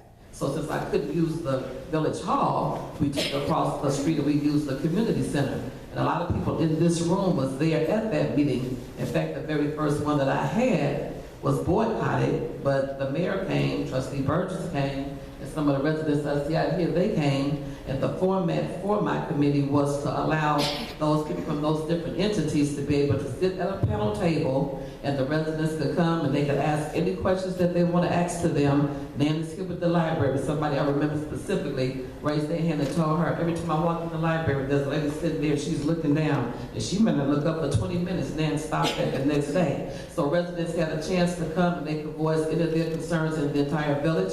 If it was for the schools, I had Pastor Pitts on that panel for the churches, and we had 7 panel members there. They could talk as long as they wanted to talk, and it was a setting where if somebody in the audience knew the answer, they could jump in and raise their hands and they could answer the questions. And it was a good committee. It was a good meeting. It was a very intelligent and informed and articulate panel, and it was the residents and the stakeholders, but I was told I could not use the village hall. I was told I could not have my meetings for the residents, the stakeholders here. That was a legitimate concern from residents coming, and it was packed. Not with a few people having a club, but with residents from all throughout the village. And I worked really hard to get that disseminated, that information out by passing out flyers all over the community. And it was a great service, and people had a problem when we stopped it because it got too big for the community center, but I was told I couldn't have it here. And we was paying to use the community center to have it there. But now I'm hearing tonight that people want to use the village hall, they want to use the community center that's not sanctioned by the village, and they don't want to pay. And not only do they want to use it, they already have been using it, they want to continue to use it. They've never paid for 10 years with some of the things they've been using it for, and it's never even been questioned. It was okay, but it wasn't okay for me and the residents that had those concerns. A lot of these committees that I see, they're just piggybacking off the things that other residents had, and I'm speaking for myself because I implemented those programs, the Neighborhood Watch, under this direction, and also Sauk Village for Citizens with Informative Dialogue. If you know the information, people knew about the wells, they knew about the water, they sat on those panels and people came and it was packed over at the community center. So I feel that this village hall, from the time that I've been really involved in this village with politics, it's so political what goes on in this village hall right now, it makes absolutely no sense. And if anybody sits here and says they don't campaign in here, shame on you, because you do. And it is the election season coming up, and everybody needs to just man up and woman up and tell the truth. You want to have what you want to have, you think what you're doing is the best thing for the residents. If it's that good, then pay it. Like I paid. Use the community center. You say they need money, we broke, they can get a percentage of the money that we all pay to use it. And what you're doing is so great for everybody, pay for it. $70 an hour, $50 an hour, $25 an hour, get on the schedule, and let's all have all non-sanctioned. Equality is what I fight for through my union and what I stand on. If you feel that it's the taxpayers' money, what are we using it for? Then let all the taxpayers in the whole village use it. For Girl Scouts, Boy Scouts, churches. It was a dance squad on the expressway. I had to call the police last summer on the community over there on Peterson. They started them a dance squad. They wanted uniforms, they wanted to get their ponytails done. So they was on the expressway, hopping all across the expressway right here. Collect the money. I'm like, these kids are gonna get hurt. Who got you out here? Oh, we got our own dance group. They're taxpayers. They live in the village. Let them come and dance and practice in here. It's the same tax dollars. I mean, don't be a hypocrite. If it's good for some taxpayers, it's good for all taxpayers. Also, Anything that's non-sanctioned, if you can use the marquee and put up your announcement, I didn't do it when I was not sanctioned with Neighborhood Watch. I didn't do it for Sauk Village Citizens for Informative Dialogue, and I had the board directors of all the entities, the schools, the library sitting here. I didn't advertise that on the marquee. I wasn't allowed to. I didn't advertise Neighborhood Watch on the marquee. I wasn't allowed to. So all I'm asking is for equality. If now all of a sudden everybody that's not sanctioned by the village want to advertise everywhere, let everybody do it. Let the churches do it. I know these churches got a lot of fantastic stuff going on. They want their stuff up on the marquee. They want to be in the talk. If you're going to open it up for equality and for stakeholders and for taxpayers, let them know that that they are afforded that opportunity. Because they don't know that they can use the marquee. These 18 churches in Sauk Village, they don't know that they can use the village hall if they want to. A lot of these pastors, they live in the village, they paying taxes. Why can't they have Bible class here? They churches being paid. They should have to go to Hometown Depot or Dunkin' Donuts. I mean, come on, let's just keep it 100. Don't pretend like it's okay for some, but not okay for others. Let's open up to the whole community. Let's pass out bulletins and flyers. You can use this village hall. All you have to do is go to the front office and pay your money to Sherry or Cindy or Mike and get on the counter. If you're not going to open it up to everybody that's non-sanctioned, there has to be boundaries and guidelines. We need to stop playing games with each other and with the people that are tired of it. Whatever is good for the goose is good for the gander. If it's okay for you to do it, it's okay for me to do it. But it wasn't okay for me to do it 4 years ago. And I worked real hard just trying to get a program, Sauk Village for Citizens for Open Dialogue. Many people in this audience came and they jumped in the conversation and we found out all kinds of stuff. And I could call them out and say what you said at those meetings and you told me you enjoyed it. But it wasn't good enough to be in the village because it wasn't sanctioned. Lastly, I reviewed all of these policies and I looked through the ones for the senior center. I do believe that we should have equality for all the seniors in Sauk Village. I think that what's good for the goose is good for the gander. If one group should use it, they all should be able to use it. If one group got to pay, they all should be able to pay. If any group is using it for free and they got one senior that live in the village, any group that got one senior that live in the village should not have to pay. Let's just keep it, like you said, across the board. One for all and all for one or none. Either everybody can do it or nobody can do it, but these are the rules and everybody has to play by the same guidelines. In regard to the community center across the street, I read, I guess this is a cover sheet that's on the policy, the lockbox. I guess that's the situation with the key. If somebody wants to see it in the community center, can only be shown to people that work at 9 to 5. They want to see it at night at 6 or 7 or 8 o'clock. They can't get the lockbox if this is at the village hall. Somebody has on the committee should be available to show it to them. If you have 7 people on our committee, we can rotate or have a phone tree to make that happen. It's all about the residents. It's not about us. When you're elected official, you sacrifice for the people. We're going to serve the people. It's not about what's convenient for us to do. And I hear in meetings that I sit on, the meetings that I go to, we don't want to do that. We don't want to be bothered with this. It's not what you want to be bothered with. If you don't want to do it, move out the way and let somebody get in place that want to do it. Because everybody's not easy to work with. And I know I can pick on one person if he's still here, Ed Sullivan. With his rose garden and rose bushes and basketball and baseball, this man have called me every single day. Okay. He wants to get something going in this village. And I admire that he wants to do something. So what can we do to work with him? Whatever it is he want to do, will it work or it won't work? Tell him the truth and let him know what it's going to take to make it happen or not happen. But if you're on the wrong side, he called and told me he got threatened. If you're on the wrong side, you're not going to never be. Who can tell you that you can't do something and threaten you? That's just bullying. I've been a victim of being bullied, but I'm a big girl. I don't care. I got thick skin, and plus I fight back. Restrictions. No passing out any literature unless provided by Parks and Recreation Committee. This applies to the community center as well as Welsh Veteran Memorial Park. I feel that you cannot stop people from passing out literature anywhere in America if it's public ground. I work for the Board of Education. In the summer, churches want to pass out vacation Bible school. No, it can't go home in the book bags. No, it can't go in the classrooms. But we can't tell those pastors they can't stand on the sidewalk and pass out stuff about their church. You can't tell people I'm on Friends for Hillary Clinton and all kinds of organizations. Wherever there's a group, they're going to hop out those vans and get out there and pass out information, political or whatever. You can't tell people what they can't pass out in a public park or on the sidewalk. That's just my opinion. Finally, I just wish that we could all get along and that the policies would really be with the residents in mind and not with our personal agendas and our personal egos.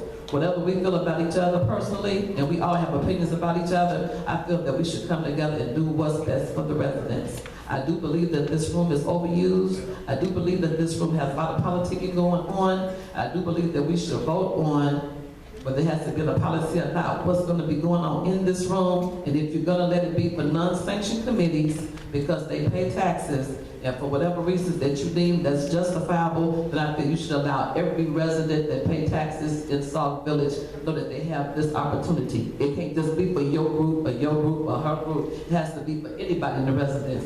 Some people have still National Motor Club. That's a resident where people can become empowered and be an entrepreneur and make money. They want to have their seminars, their trainings here. They live in the village, they pay taxes. What you gonna tell them they can't do it? Why? If it's good for one, it's gonna have to be good for everybody. So think about that. If you open up this room for one person, you gotta open it up for everybody. If not, we all should pay to use the community center, and we'll be invested in our youth, because I promise you, it'll be used so much, it'll be making so much money, we can have programs around the clock. Because right now it's dead and it's dark over there. Because everybody's not paying to use it at all. Because they can use this room for free. Why? We need the money over there. We should all pay for what we feel is good for the community. And that concludes my statement. Trustee Williams. Couple of different things. I know that it was Trustee Burgess stating that I haven't done any meetings, and he suggested that maybe I should go to. That is a suggestion. However, you don't need to see a duck to know that it quacks. Can you use the mic? Really don't think that anybody in here can hear me, but I'll use them. You don't need to see a duck to know that it quacks. When enough people tell you that something is happening, then you know it's happening. And that's from both sides, and that's not just from the actual people who are in meetings. That's the actual content that the residents, that the attendees, whether they're residents or not, are, how they're conducting themselves. That's why I don't think it should be happening in this meeting. Talked about, are we gonna lock out trustees, take away cast cards? No, I'm not saying that. I don't think that that's what anybody is saying. Trustee Washington did bring up this point, but I had it written down anyway, so I'm gonna say it. Trustee Burgess, you said the residents pay for this room. The residents pay for the police department. They have a training room, so should they be able to have Girl Scouts over there? Should they be able to have any other meeting? Because the police department, why not? Let it open. Fire department, you've got all these different groups. If that's going to be what's going to happen because the residents pay for our village buildings, then fine, perfect, that's fine. I don't necessarily think that that's something that should happen, but like I've started from the very beginning, there needs to be a policy put in place. Trustee Burgess, you asked the mayor if we're here to do a policy, and Trustee Myers wanted to know why we were here. The mayor said, it's because I asked this in the meeting. I also asked for a policy to be put in place. So while the mayor and I know we have different opinions on whether or not there should be a policy put in place, but it's my opinion that a policy should be put in place. Because you run into a situation like this. You look at the senior center. There's discussion on whether certain groups have been discriminated against. There's discussion of some people pay this and some people don't pay this. You know how you avoid that? A policy. When it's in black and white, there's no, you can do it, but I can't do it. When there's a policy on this building, on this room, you don't have Trustee Washington not being able to have Sauk Village informative dialogue. So she can, but the mayor can. That's not fair. So I can have international dog catchers meetings here, but Trustee Jones can't have his trucker of the month club here. That, to me, that doesn't make sense. When there's a policy in place, there's no question. Does it fit this criteria? Yes. Does it not? No. And that's for the community center, that's for the senior center, that's for any building. That's why I said that there needs to be a policy put in place. Going back to 2008, you're saying that that was happening because that was a village policy that was put in place and not a Parks and Recs. The concerned citizens wanted to meet in the community center in 2008. They had youth programs, they had things, tutoring, everything like that. They were just a common village run of citizens, just regular citizens, no elected officials, They wanted to help the youth. They were told they couldn't meet there because they didn't have $1 million insurance policy. That's when that policy came out. So based on that, are we asking all the senior center, all the senior groups to have $1 million policy? Are we asking all of the community organizations that are going to meet there? Are we at the community center? Are we going to ask them to have $1 million policy? No, we don't do that anymore. But that's why I didn't vote for that policy in 2008, because if you're wanting to promote community people to stand up and raise up and be a part of the community, be part of something, and you want them to be there, you don't put restrictions on them like that. $1 million insurance policy, in my opinion, is a little bit different than charging $20 an hour to hold a meeting somewhere. Oh, I know it's still, but I'm not sure that it's necessarily kind of worse. But it's a little bit different to have to charge to rent the center than it is to require $1 million insurance policy for a community organization that's trying to tutor kids and trying to get them to go to different community events or in this area and other areas. We have to be consistent. That's my problem. And I know, Mr. Mayor, you stated that the village board as a whole should not oversee policy for committees. I agree to a certain extent. Sauk talk website policy, no, I was never presented to this committee, never presented to the board. And I think that if the Parks and Recs Committee wanted to determine a policy for how they create activities, I don't think that needs to come to this board. If Neighborhood Watch wants to have a policy as far as how they pick neighborhood captors, that doesn't need to come to this board. The difference is, these two committees oversee buildings. Buildings where people come and they have the opportunity to get hurt, to have events. It's different. Just like the Budget and Finance Committee we have a liability. We deal with money. We couldn't come in here and say, this is the policy. I created this policy. I typed it up in this font, and I like the way it looks. So, Trustee Myers, you good with this? Yeah, I'm good with it. Okay, we're going to roll it out. No, we had to bring it to the village and have it voted on by the entire board because it affected the entire board. Those buildings affect the entire board. Just like Trustee Myers said, when we've had the same few residents come to this board meeting multiple times and have stressed, we need your help. We feel we're being discriminated against. We have this, and this as proof. Blah, blah, all these different things. The board has been told to stay on it. We've talked about trustees, I think Trustee Jones mentioned that there was no trustee over the senior committee. Has any trustee volunteered for that? Oh, I know I have. I've emailed the mayor and the village administrator after the one meeting where I chaired for half a meeting and was so many different people came up and said, this is wrong, this is wrong. I immediately, as soon as the mayor walked in, I took my phone, I emailed the mayor and the village administrator, and I said, something has to be done. I volunteered. I will be the trustee over this committee. I heard nothing. There needs to be something. If the consensus of the residents and the board is stating that there needs to be an elected official over it, okay, fine. I volunteer. Anybody else want to throw their hand, their hat in the ring? Go for it. I'm just doing it because nobody else did it, to be honest with you. I have no desire to be on one more committee. But if that's what the board and the citizens are asking for, fine. I'll volunteer to do it. But that's just it. We can't keep saying things need to be done and then they don't get done. That's an action. We need to stop doing that. We need to make sure that there's no question. When I talk about fees, I'm not saying, you mentioned $50 an hour. That's high.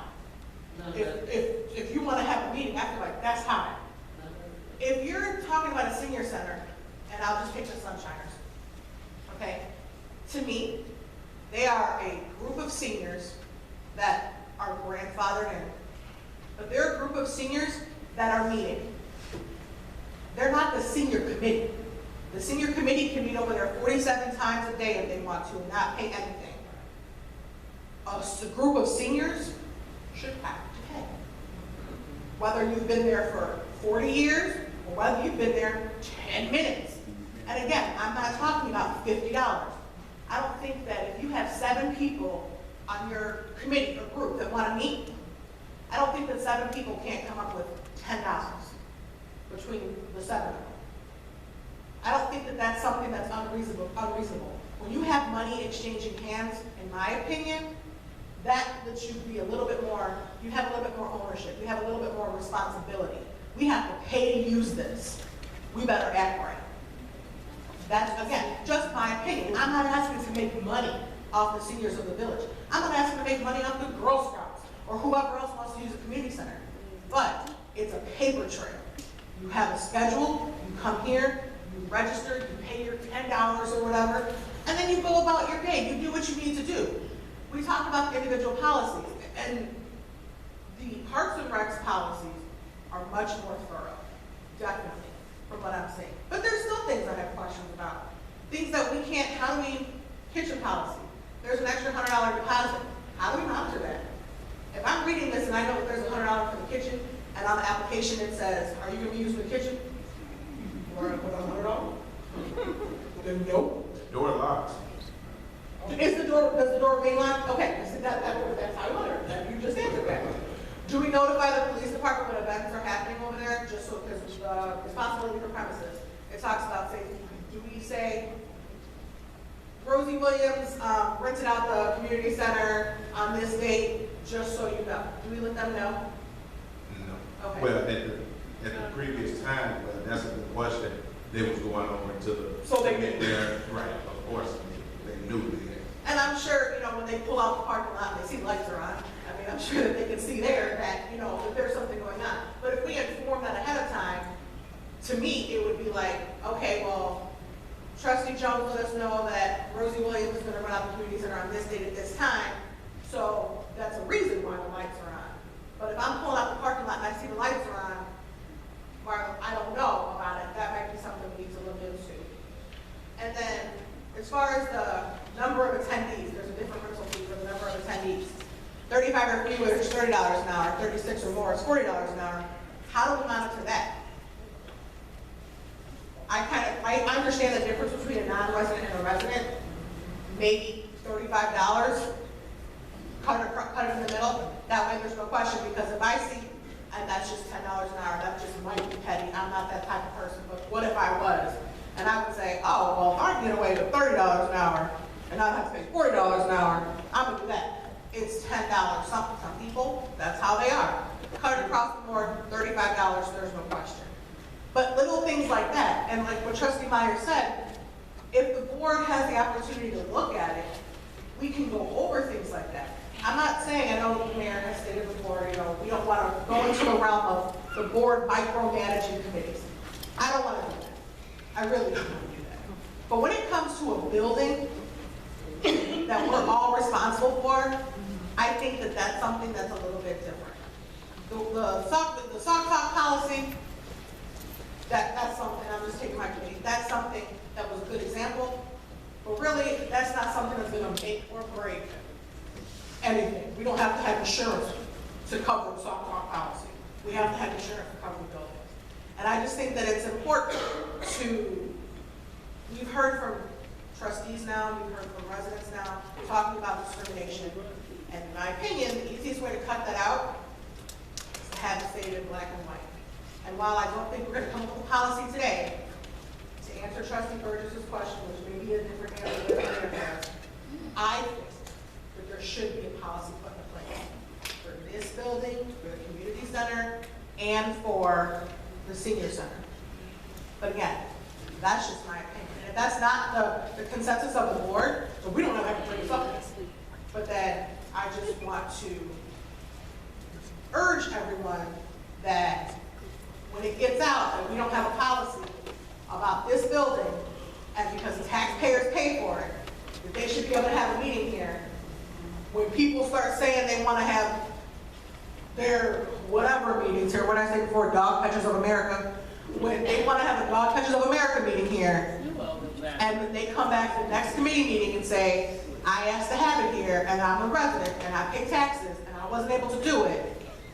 I just want to know who is going to answer that question, because it's not going to be me. Trustee, I want to say something real quick. I know I've heard trustee Myers and others say something also. You know, again, the reason we're here tonight is because a senior group that wanted to use the senior center and coming and complaining that they're not allowed to use it. I've met with that senior group 3 times. So I don't know if the board realizes I met with them 3 times. A couple times, the village administrator was with me when I met with them. You know, when I met with them, they said they want to see a policy. Statement in that meeting was, show us a policy and we'll abide by that policy. Okay, I went to the village administrator and said, is there a policy? They presented a policy. Now, they said they were going to abide by the policy. They did not abide by the policy. They did not agree with the policy. Okay? Then they turn around and after looking at the policies, former policies, current policies, it was stated that they needed to rent the facility because they are their own organization, a non-for-profit organization, and they want to have their own time and have their own groups. They were given the opportunity to rent. However, they did not want to rent the facility. They felt that they do not need to rent the facility. So, again, I think there may be some miscommunication, maybe there's some lack of communication here, because some people are sitting here thinking that I did not meet with this group. I met with them 3 times. Some people are thinking that policies. There's no policies. There is policies, and the whole entire committee that is made up of 6 village residents. I think it's 6 village residents, or at least one of them may not be because he's part of the committee. You know, that committee is made up of other committees of the 3 groups that are there, if I remember right. They all voted in favor of the policies that you guys had before you. You know, and again, in meeting with those groups, they said, we just want to see a policy. Every single time. When they were given a policy, they did not agree with the policy. Okay? They were given the opportunity to rent the facility. I told them, well, they did fill out the rental agreement. They didn't want to rent the agreement. They felt like they shouldn't have to. And I think that rental agreement was, what, $30? You're saying you think they should come up with $10. But if I remember, I think the rental agreement was only like $30. I think that's what I was told, $30, $35 is what it was going to cost them. So, you know, I think that I just want to make sure that the board realizes that there was steps that were taken. I did review the current policy, what former policy stated, and you know it's no different. And even when I talked to them, I said, you know, if there was a group out there, and I used the P.L.A.N for an example. You know, the P.L.A.N's been around for years. And if the P.L.A.N was full of seniors, and they came in and said, P.L.A.N says, I want to use this facility, the P.L.A.N would have to rent the facility. And I used a couple other examples of organizations or groups, and I probably could have used your group if you wanted to use it. It would cost. So, you know, for anyone to think that they were not given the opportunity to use the facility, they're wrong. They were given the opportunity to use the facility. Okay? If anyone thinks that as mayor I had not met with these individuals, I did meet with these individuals. In a couple of meetings I had a village administrator with me. And we met at length. You know, some of those meetings probably lasted a couple hours, I think. You know, so, you know, there was, again, they don't agree. No matter what I do, short of saying you can have the facility anytime you want it and for free, that's the only thing they're going to accept. All right? So, I mean, by the response, you can see where I'm coming from. So the policies are in place. All right? Following the policies. Again, I can go all the way back to 2008 and say, you know what? There's a policy going on back to 2008. You want to bring your not-for-profit organization in here. If you want to have your group meeting with only individuals that's in your organization or your group, you have to pay. You know, senior center is a little bit different. Community center, you can rent out facilities, and I don't think there's any age thing. The senior center has always had an age requirement. You got to be a senior. I mean, that goes all the way back to before I was a trustee when the seniors used to be back here inside the senior center, where it was half senior center and half community center, right? So it goes, that's been in place way before me, or even being able to open up the vote, probably. So, Trustee Washington. Thank you, Mr. Mayor. For the other groups that use the senior center, they don't pay. The other groups are senior groups that have been around for years. You've got 3 of them. And I'm not going to name them all, probably Sunshiners, Leisure Timers, and Fun Club. Those three committees are probably the charter senior committees, if you go back, because as far as I can remember, I can't remember which one was the first one, second or third, but, you know, they go back ever since I can remember being a little kid. But I think what I'm trying to ask you, what I am trying to say is, if they're using the senior center just because they've been there forever, I'm just feeling that at some point, policies and procedures, they do change. So I'm asking if maybe as a board, if we could put something in place to let everybody that use the senior center know, beginning effective March 2016. If you want to use the facility in the senior center, and you said they have a policy in place about you don't have to pay, you have to pay, is that included in their policy? A rental fee, because I know when I use it, I pay. But nevertheless, my point is, if this new group that want to use it, SRO, if they feel that they want to use the facility, but they want to use it for free, and they don't want to pay anything to use it, and they want to use it so many times a week or a month for so many hours because they feel the other organizations are in there, they're using it for free for so many hours. Can we put something in place then that effective, I'm just throwing this date out, like March 2016, anyone that uses the senior center, period, this is the fee, $20 an hour. I mean, I'm in this position saying, if they've been in there using it, like you say, forever, are they going to continue to use it another 10 years forever for free just because they've been doing it like that? They don't have to continue to use it for free just because they've been using it for free 10 years. Okay, you got it 10 years. How much more time do you want it for free? The lights, the gas, the toilets, the toilet tissue, whatever it takes, they don't bring it in there with them when they use it, so we supplying all of that. And like you said, they've been doing it for 10 years. This group just haven't even been there a year. And I'm not being biased toward any group, I'm just trying to put something in place that it can be fair. That's what I'm talking about, equality. There's 3 senior groups. They've all been given the opportunity to join any of those 3 senior groups that are there. They don't want to. They want to have their own group. They don't want to be a part of that. They want to do something new, which we tell residents all the time, come to the village, get involved in the village. Let's look at this a different way. You know, we're talking about Parks and Recs. I've got a group that comes in and wants to have their own Parks and Recs. They don't want to be a part of this Parks and Recs. They don't want to. Yeah, because I've got an issue right now with Parks and Recs. Where I've got a group of people that don't agree with what's going on right now. And they want to come in and do their own thing. They don't want to go through Parks and Recs. Okay, so do I say, we're going to allow this other group, they can do the same thing? And who's Parks and who runs Parks and Recs? And if you want to speak up, you can speak up. I've been very, some people say I'm too loyal. Some people say that, you know, I stick behind the chair people. And I stick behind the committees. And just because, you know, that one group doesn't think that they know what they're doing, or they don't like what they're doing, or they don't agree with what they're doing, doesn't mean that I'm just going to throw them out and say, okay, you take over. Go ahead. But the difference is, Parks and Recs is sanctioned by the village. Somebody else cannot come in there and have another Parks and Recs just because they want to. They have to get in sanction with what's in place that was voted for by the village. Just like any other senior committee, we have a senior committee that's in place, but other groups are using it. This is just a group that want to use it. The senior committee with the same privilege that the other groups have, using it for free. And my only thing is that they've used it for free for 10 years. We're not obligated to let these people keep on using it forever for free. Senior committees are a approved committee, and if you look at the committee members of the committee, those are committee members, if you want to call them subcommittees, for these other 3 committees, or these other 3 ones.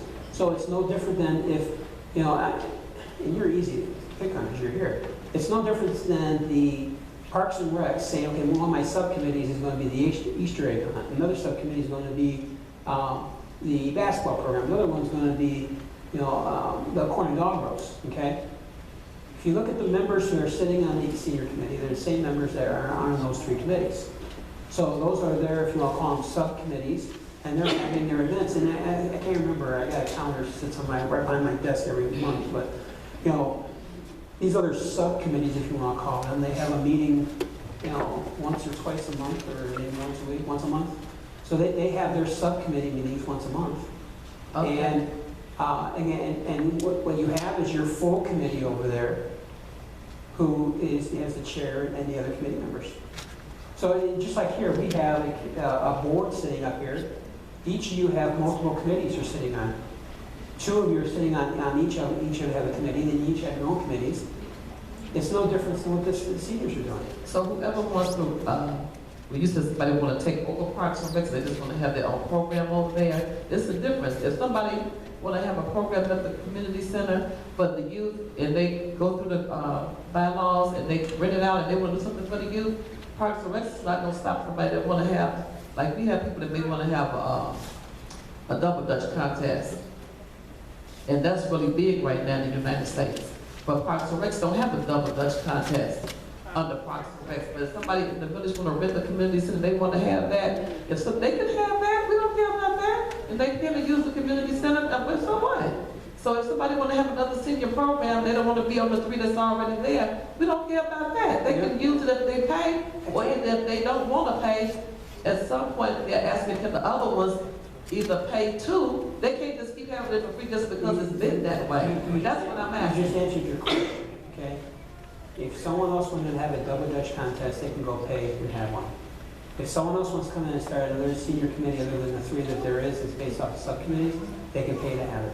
And they've been given the opportunity. You've already answered your question. You didn't say it. I answered my question, but I also made a statement that they don't need to continue to use the building, the senior center for free. That's what I'm saying. At some point, we cannot keep allowing people to use our facilities for free just because they've been doing it that way. Policies and procedures, they do change in time, so I don't want nobody to get sick, God forbid, or less known die. But if they in their 50s and they live 40 more years, and they keep putting new committees on as they do make transitions, they're gonna just keep on using the senior center, these 3 other committees, until whenever for free. If anybody else come and wanna use it, they gotta pay if they wanna have a Trust me, I tried to explain of it. their own. I tried to explain it. It's a committee, which is the senior committee, and they have their break off of subcommittees. Okay? I just did a little differently. And what you're saying is, if you want those subcommittees to pay, then what are you gonna do when we're sitting around this board? Every one of you have committees and subcommittees. Are you gonna say that you yourself are gonna pay to rent the facilities also? I'm not a subcommittee right now, but I understand what you're saying. But I was asking about moving forward. Things don't have to stay the way they used to be, just because that's the way it used to be. That's what change is about. And I'm saying anyone can join the senior committees, and anyone who wants to use a facility that has their own organization, their own 401c3 committee or group, 501c3, whatever it is, if they want to have their own group, they can come rent the facility if they're a senior. If they're not the seniors, then they're probably going to be looking to Parks and Recs to rent to have their meetings. You're saying like public relations is a subcommittee of whatever that very long title of my standing committee, And your- finance community, whatever. And your Police Alliance Committee, that's a subcommittee. Not the department. I'm sorry.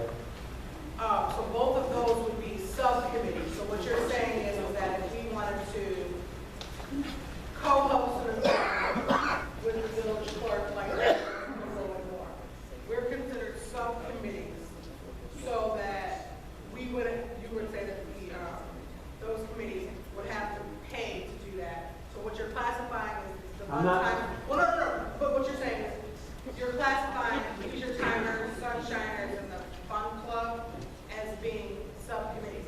I don't know that that has ever been presented, or that it's in a policy written that those 3 committees are considered subcommittees. It just says that they're grandfathered. Senior committee are members from those 3 senior groups.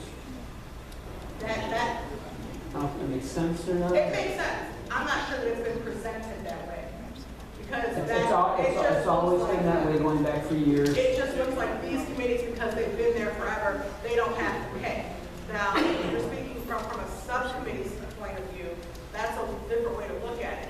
Whether or not they still have to pay, again, but that's the way that we're gonna go.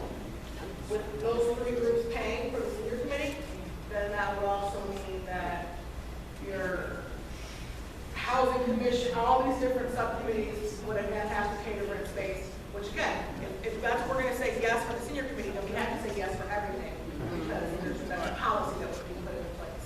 But I don't know that it was presented to the people who are wanting to rent that those three committees or some It committees. was, because I met with them and told me the exact same thing. Oh, I didn't realize, I knew that the members who make the standing, well, it's not a standing committee, but the members who hold the senior committee, I know that they participate in other committees, but I never, guess I made a correlation that they were subcommittees. So, it's a different perspective. And that's the way it was set up years ago. Again, before you go back and look. So a lot of line is that they will use that, never just we have a no policy.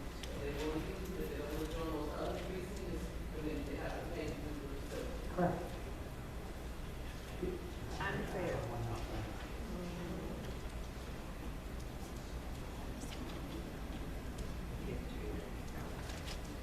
And he just brought up another point that, I know I've been shutting down, I'm sorry, but, you know, there is events that the seniors have that anyone is open completely to the public.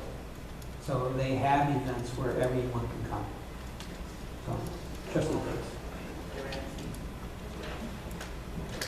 There's about 45 different topics that are going on. I just want to address two your comments.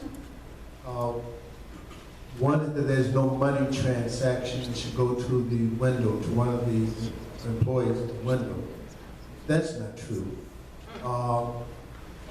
I recall several times over the years where I invited people to come to the community center, senior center, and I had to pay $1 per person because they were non-residents.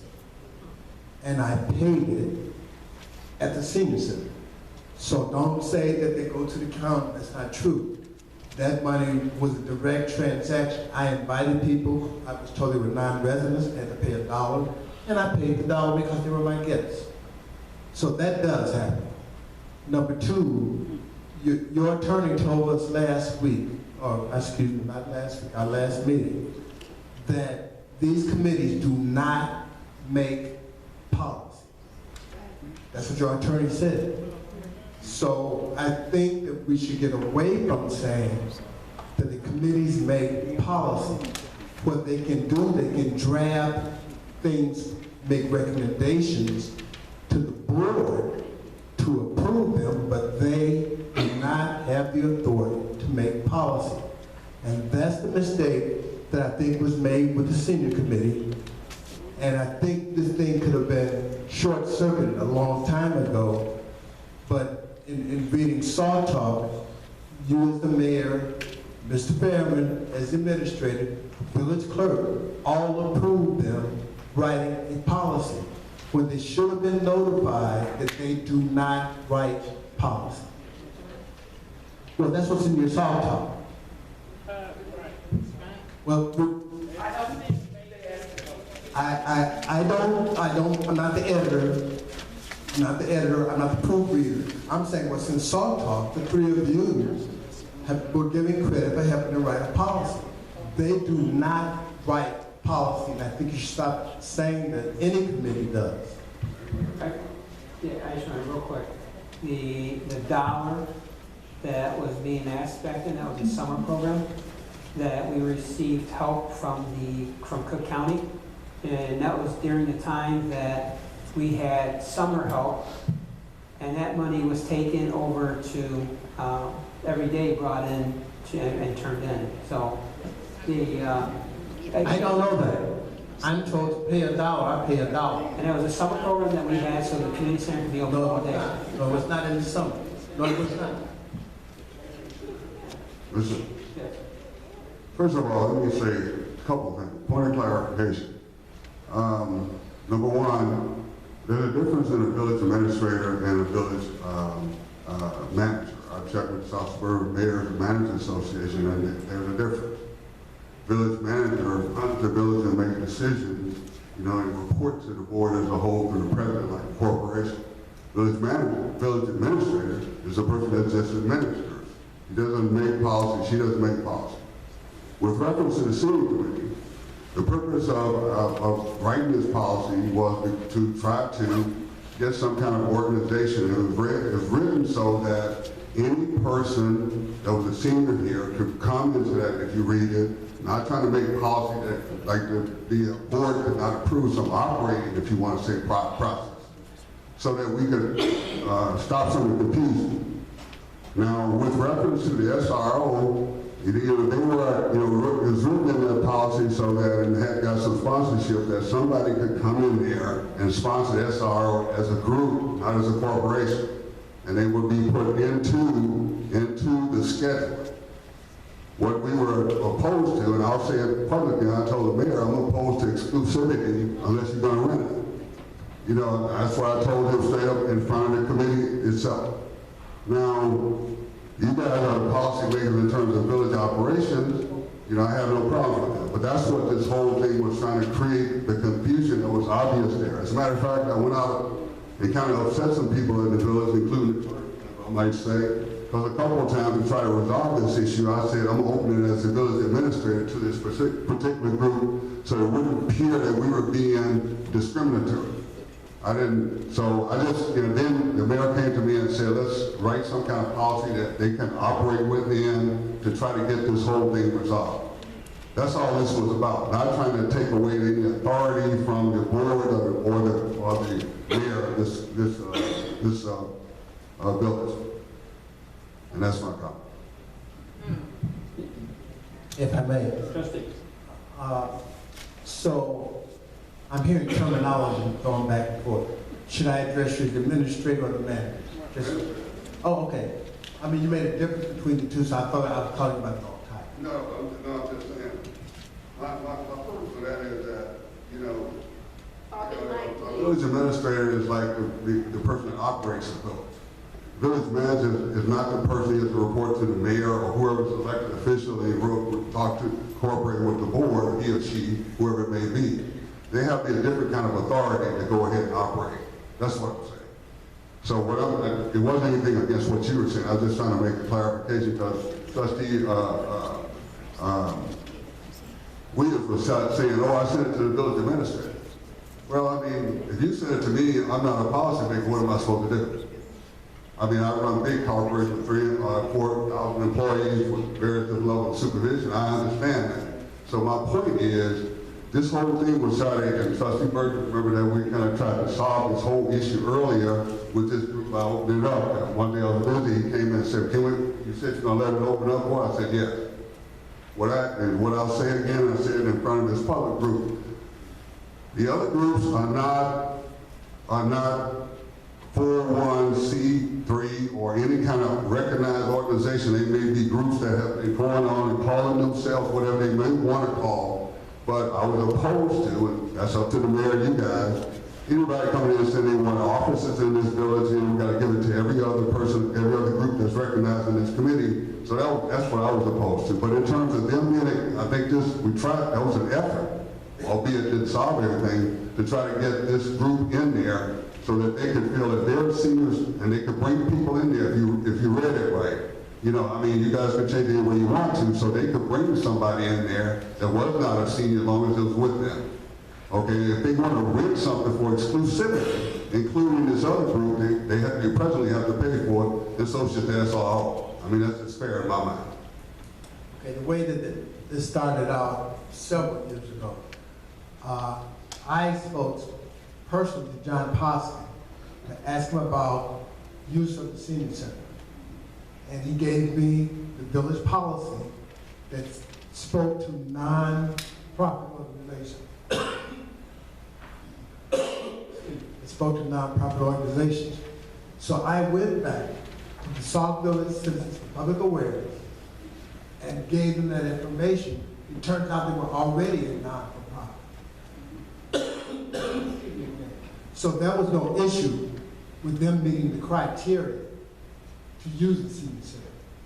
So I don't know whether or not these other three organizations are non-for-profit or not, and that's not my concern. One final comment there. Maybe that's not the point. The point was we were trying to get them in irrespective of who they were without getting into all this other thing, whether they're non-profit or profit organization. That was my whole purpose for trying to write a policy. or operational practice. That's all that was about. Right.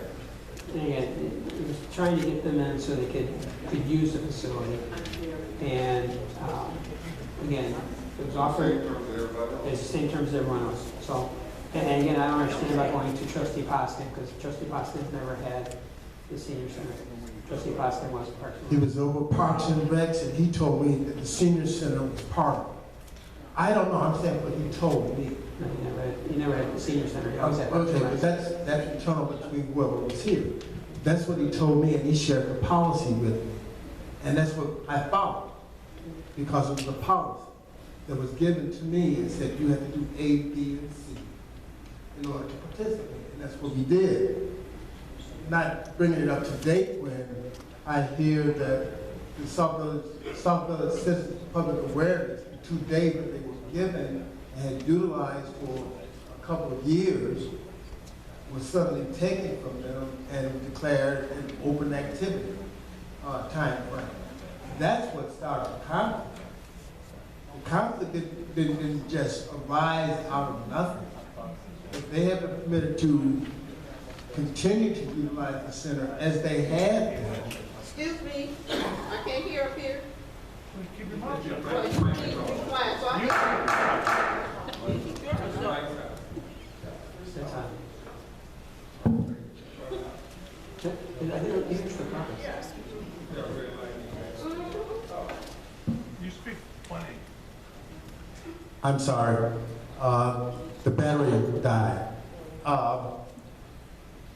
What I said was that John Poskin at the time was over, I understand, Parks and Recreation, and he told me also the senior center.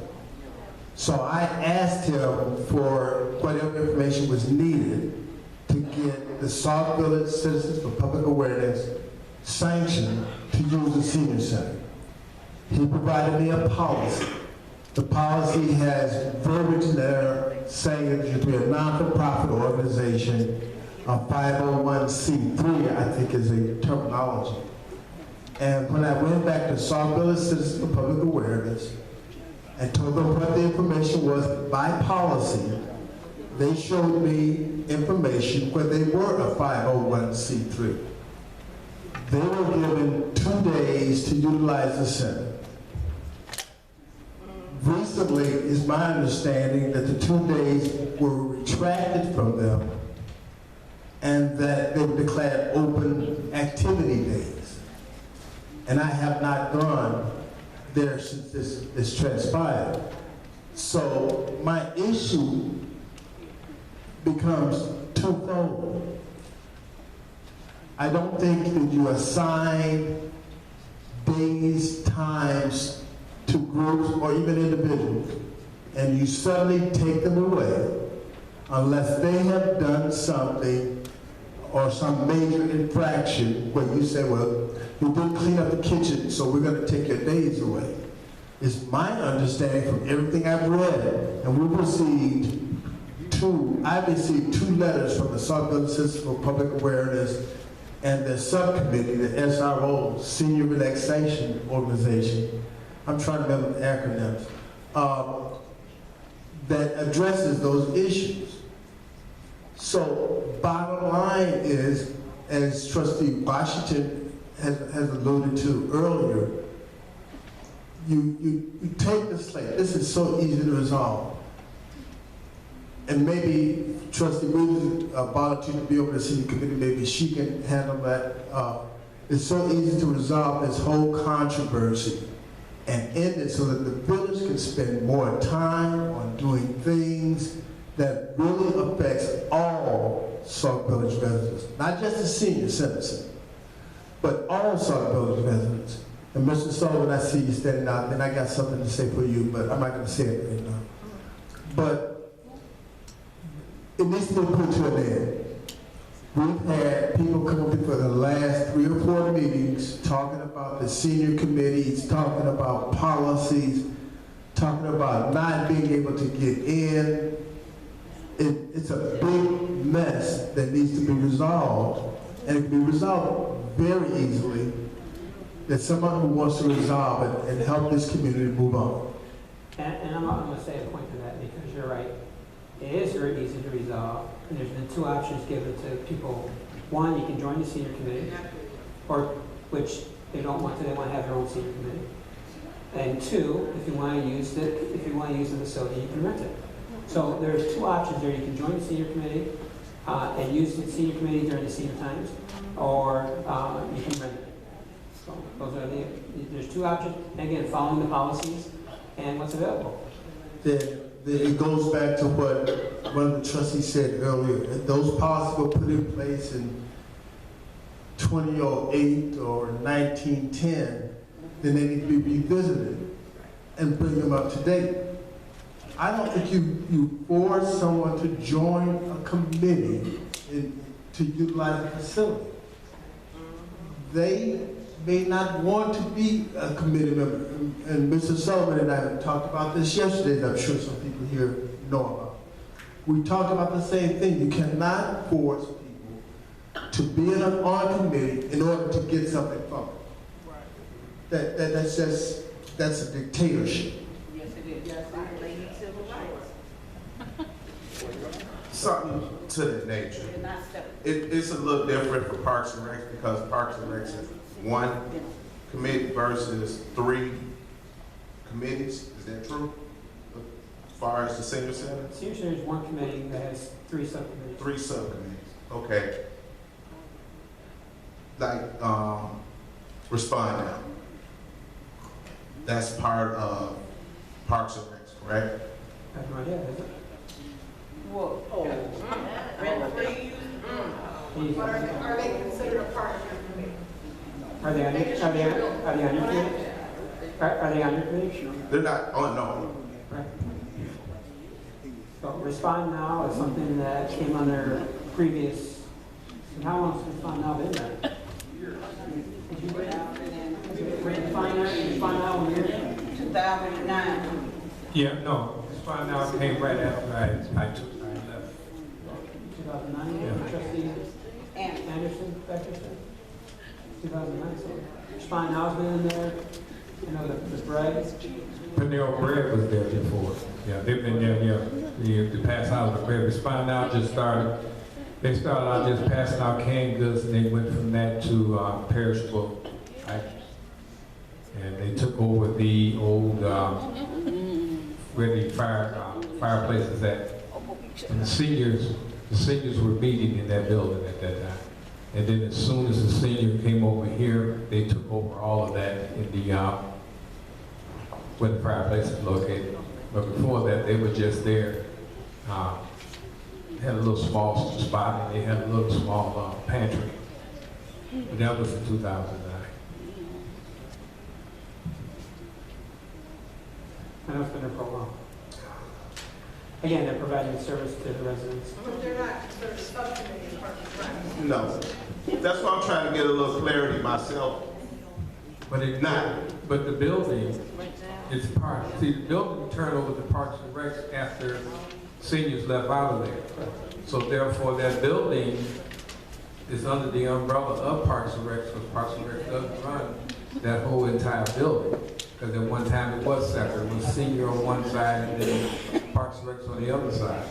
But now, does it fall under, I would think that it would, that the seniors, the Parks and Rec, since they're in charge of that building, would be in charge of Respond Now and have keys or access to whatever they have, because it is part of that building. It's not, Yeah, I mean, I've set rules. Right. I've asked of, I've told to, and I was respond back to. So, I mean, I just was assuming. That's why I want to get, since we talked about that now, I mean, that's, no, she passed. Okay, that we're based. No, she's not. She's not before. That's something that's been going on before. So, do you have anything else going on then? I have, well, get clarity, I would assume, the American Cancer Society. I believe she spoke with you at one point too, Tracy. Okay. And What are they doing? They are providing a service for the community also. And I have spoke with the committee, and we want them to be a part of the committee. So that is a sponsored committee event or activity, or? It's an activity and informational for the community, for all to benefit from. So something that your committee's putting on? Right. Okay. So, I mean, that's But it's hosted by your committee? right. Okay. Okay, that's all I wanted to, that's as far as clarity on that. And, I know like a lot of times, like housing committee, we used to have, when I had housing committee, we would have HUD events, and we would have NAR, whatever it was called, National Realtors Association. We would host those events. So they would come in and provide services for residents, help people that were losing their homes, provide access with banks and things like that. So. And as far as like, I'm getting a little clarity on the restriction from passing. It's set up just like when for the 4th of July or any event at Parks and Rec, or if anyone privately rent the park out. You don't want information. You make money, and or for the 4th of July, you rent a booth. Not necessarily rent a booth, but a booth is provided for you for organization. So you can organize and you know who's there, what they're passing out, and you can provide a table, you can provide a space for them. You know, you don't want people just to come in and just start passing out anything at any one of your functions, or if you are renting out someone else privately renting out the park, you don't want anyone just to come out and start passing anything out. That's why this is put in there. You know, so you don't discriminate or have any literature out there that shouldn't be, that kids could get their hands on or anything. So this there is put for a safety reason and for organization.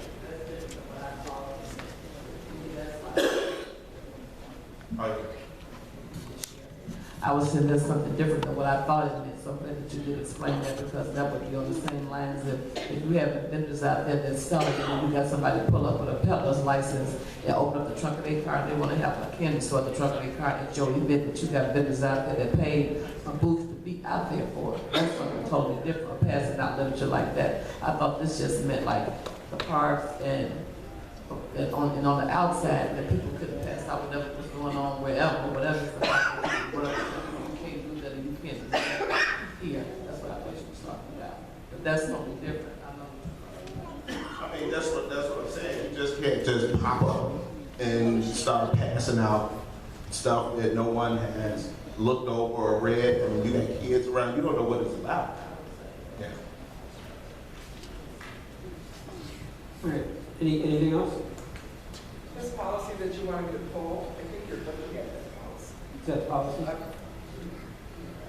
From what I understand, in 2008, because I was actually one of the residents at that time that was complaining because I couldn't use the facility either for the youth group, the concerned citizens, I have to speak louder. This policy was put in place because, as Trustee Williams said, we had to actually take our youth group to the library because we could not use the facilities for the concerned citizens youth group. And I remember this exact same policy with the $1 million stipulation that's still in there. It's still there. This is the policy that they were referring to at that time. Okay? This is all deja vu. We've got minutes going back to 2008 before the residents were complaining about not being able to use the buildings. I was one of them. Javette Jones was one of them. When we had the concerned citizens group. And I didn't understand why our youth had to go to the library for tutoring and for a youth group when we had a good building right here for them to use. Just like Trustee Washington, before she was a trustee, she was told she couldn't use it. After she was a trustee, she was told she couldn't use it. A lot of us have been denied use of these buildings. I totally agree a policy needs to be in place. But when you tell me to pull the policy, I believe this is the policy that you asked me to pull. I do believe it's been tweaked a couple times, like Trustee Myers said. I think Trustee Chavez had a little tweaking to it. I think Trustee Hoskins had a little bit tweaking to it. And just to clarify something, I didn't get through all those years worth of minutes. I got through several, but I think I could find a little bit of give and take in all of those years about what's happened. But one thing that I do wanted to make clear that I think that JW was trying to say was, if you rent the facility, you get exclusivity. If you don't rent the facility, if those doors are open, whether it's the senior center or the community center, and Trustee Jones is shaking his head, if you don't pay to be in there, then anybody can come in there. So when the SRO started having their Friday afternoon meetings and we all decided to join them and play cards and play games with them, they just chose to stop coming. That didn't mean that their event didn't stop. They just chose to stop coming when we started to come. When you open up the building, it's open to the public unless you pay for it. Anyone else? My last comment. So any organization that's using the community center should be paying to use the community center, whether they're a community organization or not. They have to fill out a request to use the community center, and they have to be paying. Application filled out, should be sent to. And if they have not filled out an application, if they have not had the front office, regardless of who the organization is, the community center should not be opening and allowing meetings to be going on of any kind unless it's approved through the board. Unless it's a committee meetings have to be posted 48 hours in advance. There needs to be an agenda. So if there's anyone in there other than a committee, and they haven't filled an application out, they haven't turned in, their deposit and everything, they should not be in there. Okay, but if okay, I agree. Right? Well, that's what I was saying here, for the non-for-profit and organizations that's going to benefit the community, that door must be open, first off. If anyone and everyone, cameras, you come in, you're invited to come in. And that's an understanding, and you still have to pay a deposit. There's security deposit and fees. So you get it back? Necessarily fees, or, depending on, Are you talking about using the cancer? no, I'm not You talking talk about I'm just talking about any organization that if the committee decides that they fall under, that they don't have to pay an hourly rate. They don't have that opportunity. It's policy by the board. This is a village policy. So, and if you look at it, it says not-for-profit or private, non-discriminatory groups or organizations are eligible to rent the center. First priority in scheduling goes to PRC program, which is Parks and Recs committee. So it says right there, they're eligible to rent it. So you have to follow the policy. Again, this is a village policy. Years ago, 2008, Parks and Recs lost their ability to determine who could pay and who could not pay. Everyone has to pay. So, right. The application needs to be filled out and he's supposed to the front desk. All right, anything else? All right, move to public comment. All questions, comments must be directed to the mayor. Each speaker will be given 3 minutes. Comment on topics of their choice. Each speaker will be allowed 1 opportunity to speak. Rose. Thank you, Mr. Mayor. So, first I'm hearing a lot of wrong information that the trustees have. I just wanted to reiterate what the Friday event was. Back in 2013, after our summer program, the mayor had indicated he would like to see more activities used in the senior center. I believe at that time village clerk came in and mentioned that the mayor thought maybe one of the committee members could take a day and open the senior center since the village could not afford a paid director in the senior center. We only have one person who was willing to do it because Sunday we had the bluegrass, and then one of the members was teaching Zumba, and then somebody else was president of another group. So they weren't available, so we only have one person who agreed to do it. It took several months before we were able to come up with a plan that was implemented that mirrored the summer program. That was, we started the Friday activities. We reserved Friday for the committee meeting. So we decided on the second and fourth Friday. And at that time it was 12 to 4. This is the senior committee project. It was never an SRO. For some reason, some of the, going back to 2014, September, our representative for the Friday activity said he's having problems getting people in because they're sort of leery. So they didn't really have anybody coming in there to even play games. For some reason, I don't know how SRO came in, but they claimed that the second and fourth Friday was their day, which it is not. It is the Sauk Village Senior Open Activity. We've been running that, and when we had resignation, we had 2 people handling it. One of the members decided later on that she would assist because the one individual could not always make it. Of course, I sat in one other time too.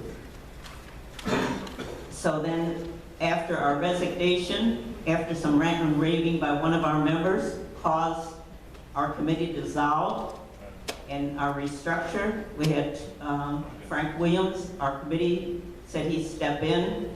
Then we brought in a new member who agreed and said he was willing to take every Friday. However, the time was changed to 12:30 to 3:30. And starting in January, we're going to be every single Friday. But for the holidays, we went the first and third for the last 2 months. So I just want to let you know, SRO never had the Friday event. They might have called it SRO, it was their committee group. It was not. Okay?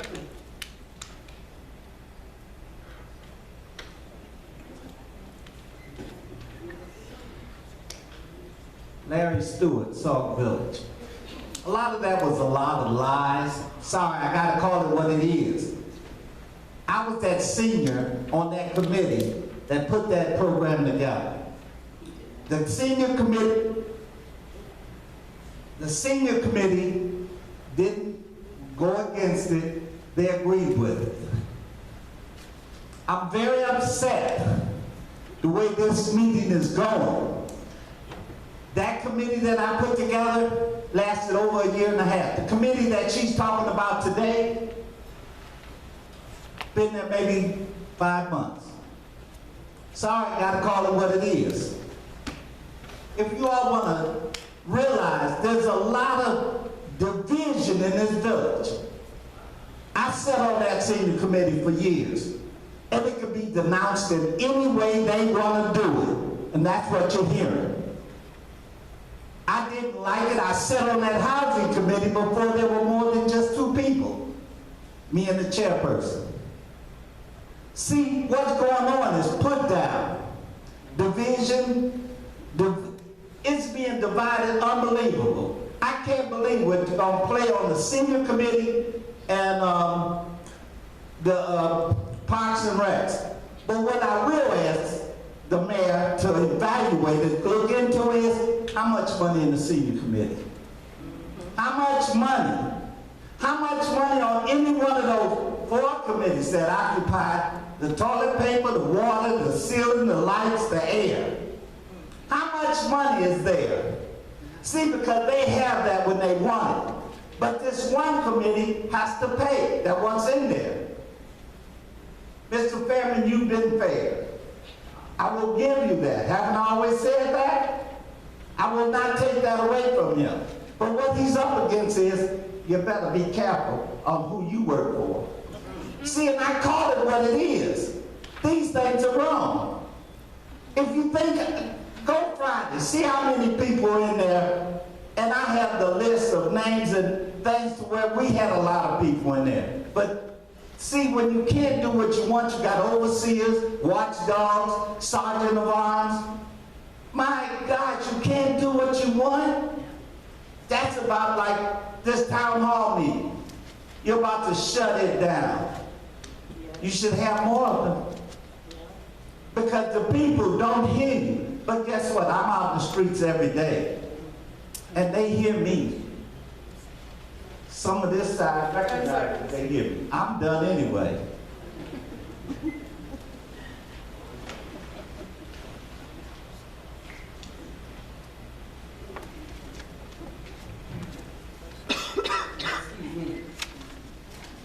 Start my greetings now. My name is Francine, and I live at 1606 216th Street.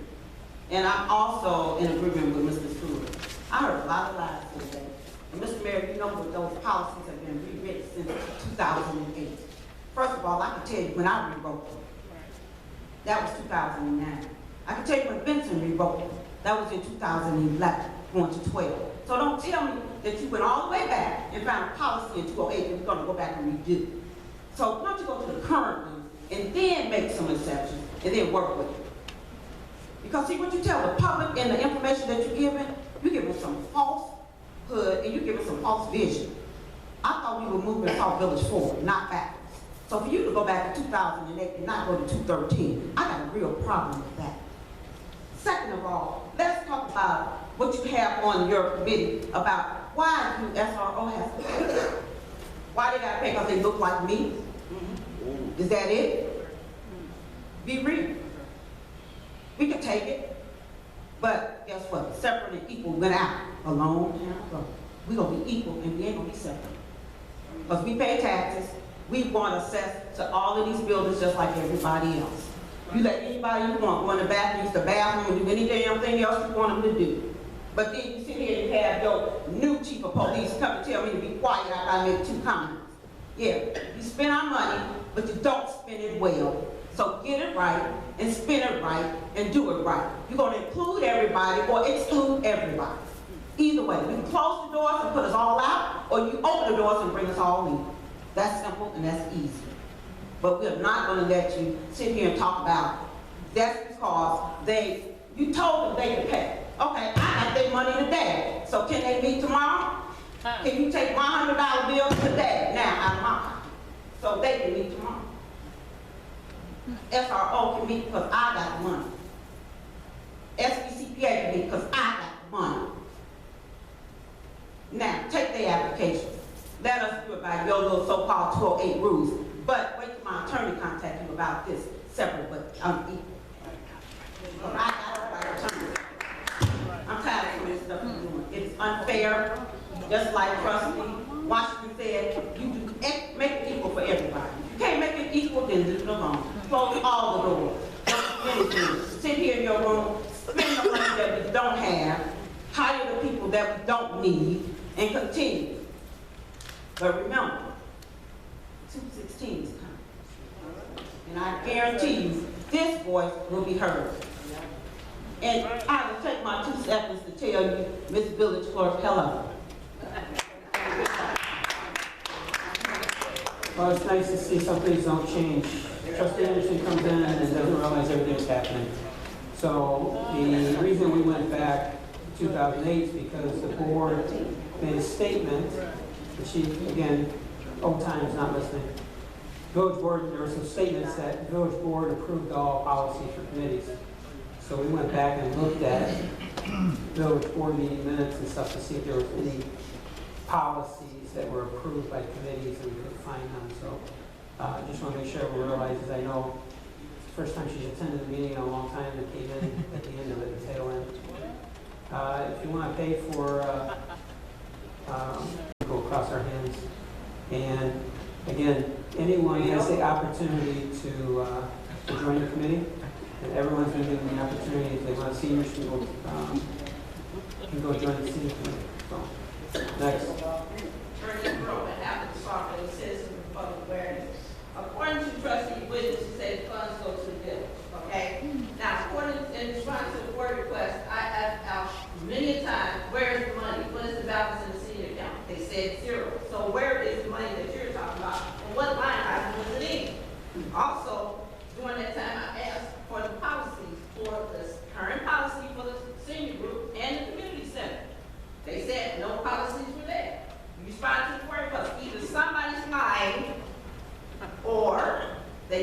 would just say there's no policy. You're violating our civil rights. And to keep the fact is that SRO has been holding meetings on the second and fourth, meetings on activities on the second and fourth Friday every month.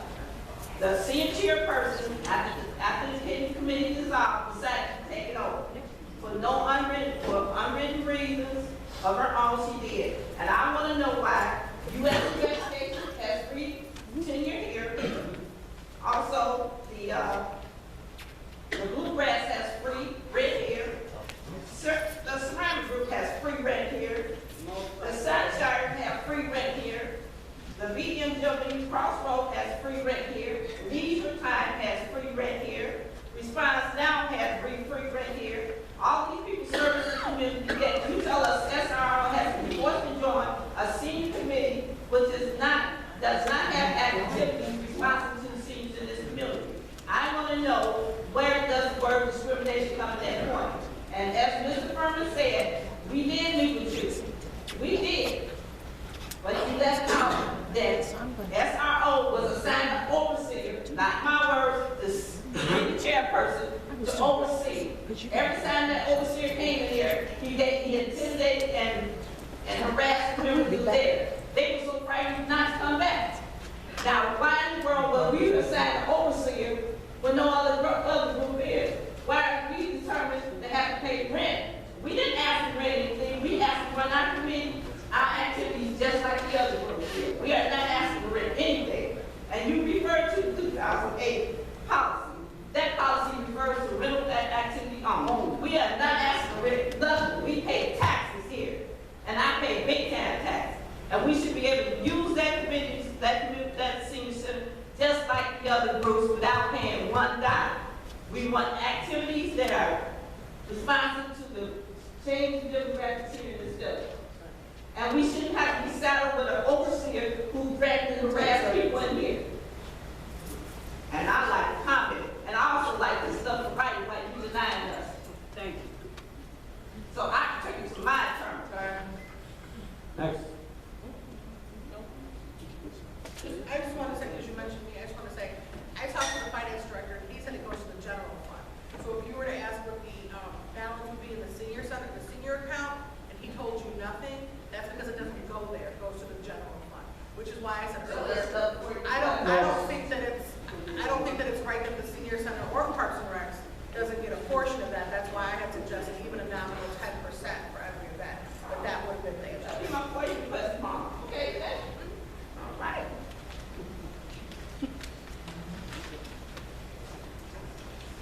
My name is Nicky Griffin, and I have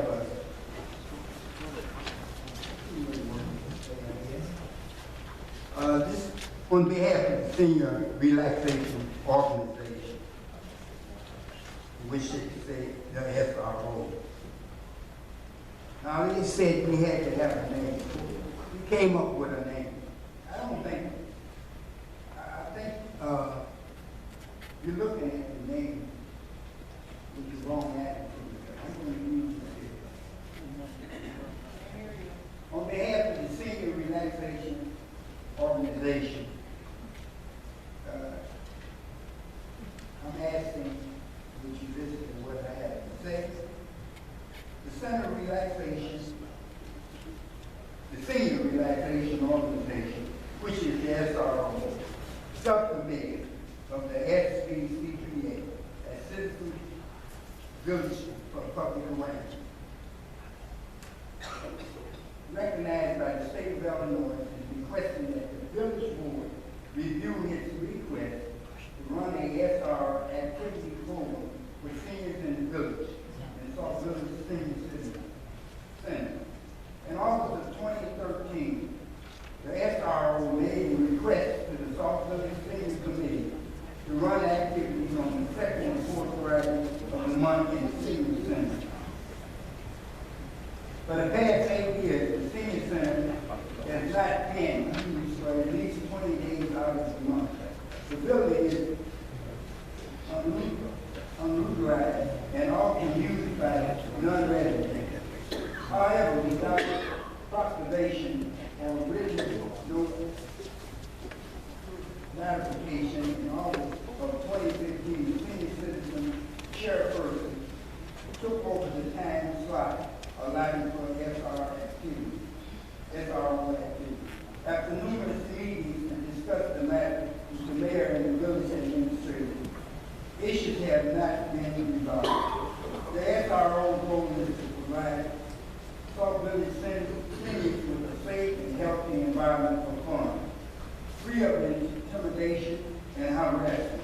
Our goal is to utilize partnerships that we have developed with other municipalities by providing a spectrum of services to improve the recreational and social, physical, and mental well-being of the Sauk Village seniors. According to the 2010 population census, there are approximately 1,900 55 and older who live in Sauk Village. Yet at the high That's time. any activity less than 100 people That is time. use Sauk Village senior citizens. That is time. Your time's up. Well, what I'm saying right quick, Your time is up. we did three things. We signed in, we cleaned up, we had no politics, and didn't have no religion. Now what you want us to do? I want somebody to just tell me, what do you want us to do? You want us as a group, you don't want us, or what? That's all I want to know. Tell me something, that's all I want to know. That's all I want to know. Whether you lie or tell the truth. Just tell us. That's it. If you don't want the group, you don't want the group. That's all. Be bad with it. I made it very clear. I hear the same that- thing. I hear the same thing. You know, I Tonight, hear I made the it same very thing clear, every I made time it clear I to come the a meeting. organization when they met that they could join the senior group, which would allow them time to, again, to join the committees. There's also the open days on Fridays, which next month, they're going to be open every single Friday for any seniors that come in. Or if they wanted to stay as their organization, and again, it's the SRO, which is the Senior Relaxation Organization. It's an organization, so we realize what we're talking about. The organization would have to rent the facility. If they want a time of their own, they need to rent. Or they can join any of the other senior groups and participate in the senior groups there. They can, again, if you don't have to be part of a senior group, to come in and spend time on Fridays. And again, starting next month, is open every Friday, open to the public. So all you gotta do is be a senior. So, next.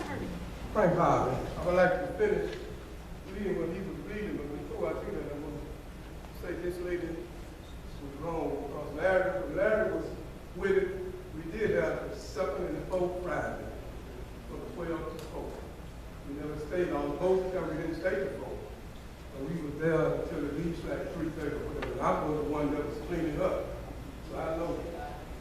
Now, the thing what he was reading, take over on the last paragraph. According to the 2010 population census, there are approximately 1,955 and older who live in Sauk Village.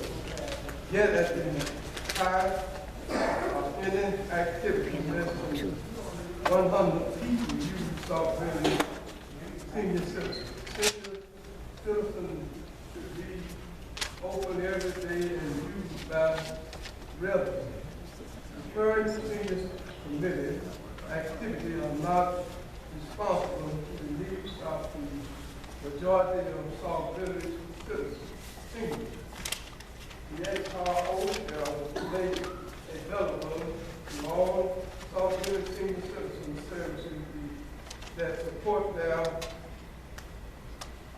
independence and enable them to remain active in the affairs of the community. The senior SRO shall plan, evaluate, minister, and provide direction for our program to serve the needs of and interests of Sauk Village seniors. Again, the SRO is requesting to be a body for SRO program. We ask that your decision be provided love saying like it. Your front hinting to this matter is appreciated.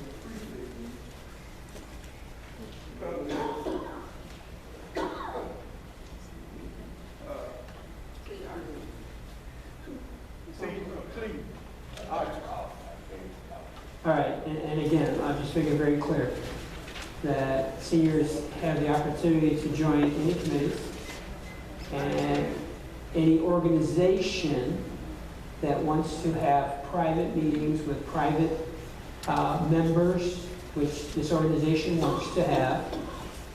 And this organization went even further. If I remember right, wanting facilities here within Sauk Village buildings with answering to no one, including this board, only to their organization.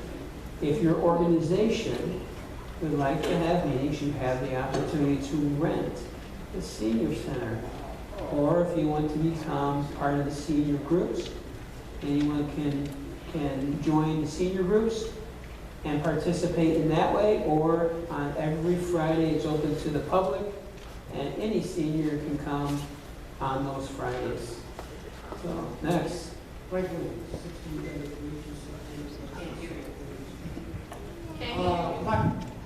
The thing that I would like to straighten out here is this. When this senior building, or whoever want to use it, I'm for that. But what I was told when they came up here, senior relaxation, maybe we should let the person that's named that organization that explain what do senior activity relaxation mean. What do that mean? Do it mean that we come in and play cards? Or do it come in, we come in and raffle? Do it come in and jump off the wall? What do that mean? But here's what I found out. When we start going there to help play the game, they walked out. And I was told this. This is what I was told. We want to come in here as a black organization only. That's what I was told. Now, is that... You know, buddy, I'm not president. Can I say who told him? Oh, well, okay, because I tell you. But that's the way it was with me when he said it. And I said to them, I said, what do you mean you want to have a black organization? We don't want to be in here with no... Sit down. Hey. I have no comment like that. But that's what happened with this. And so if we all listen to what I am saying to you, to be able to open the senior building is for everybody. If you want to come in and play cards, we came in and we started playing cards and started playing things and doing everything like that. And all that once they don't even want to show up.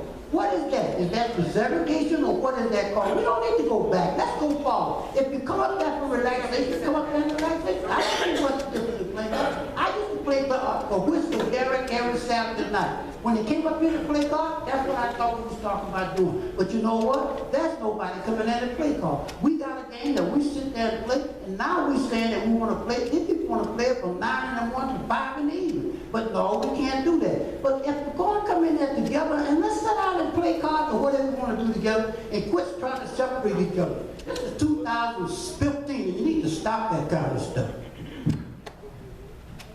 That's it for me. Next.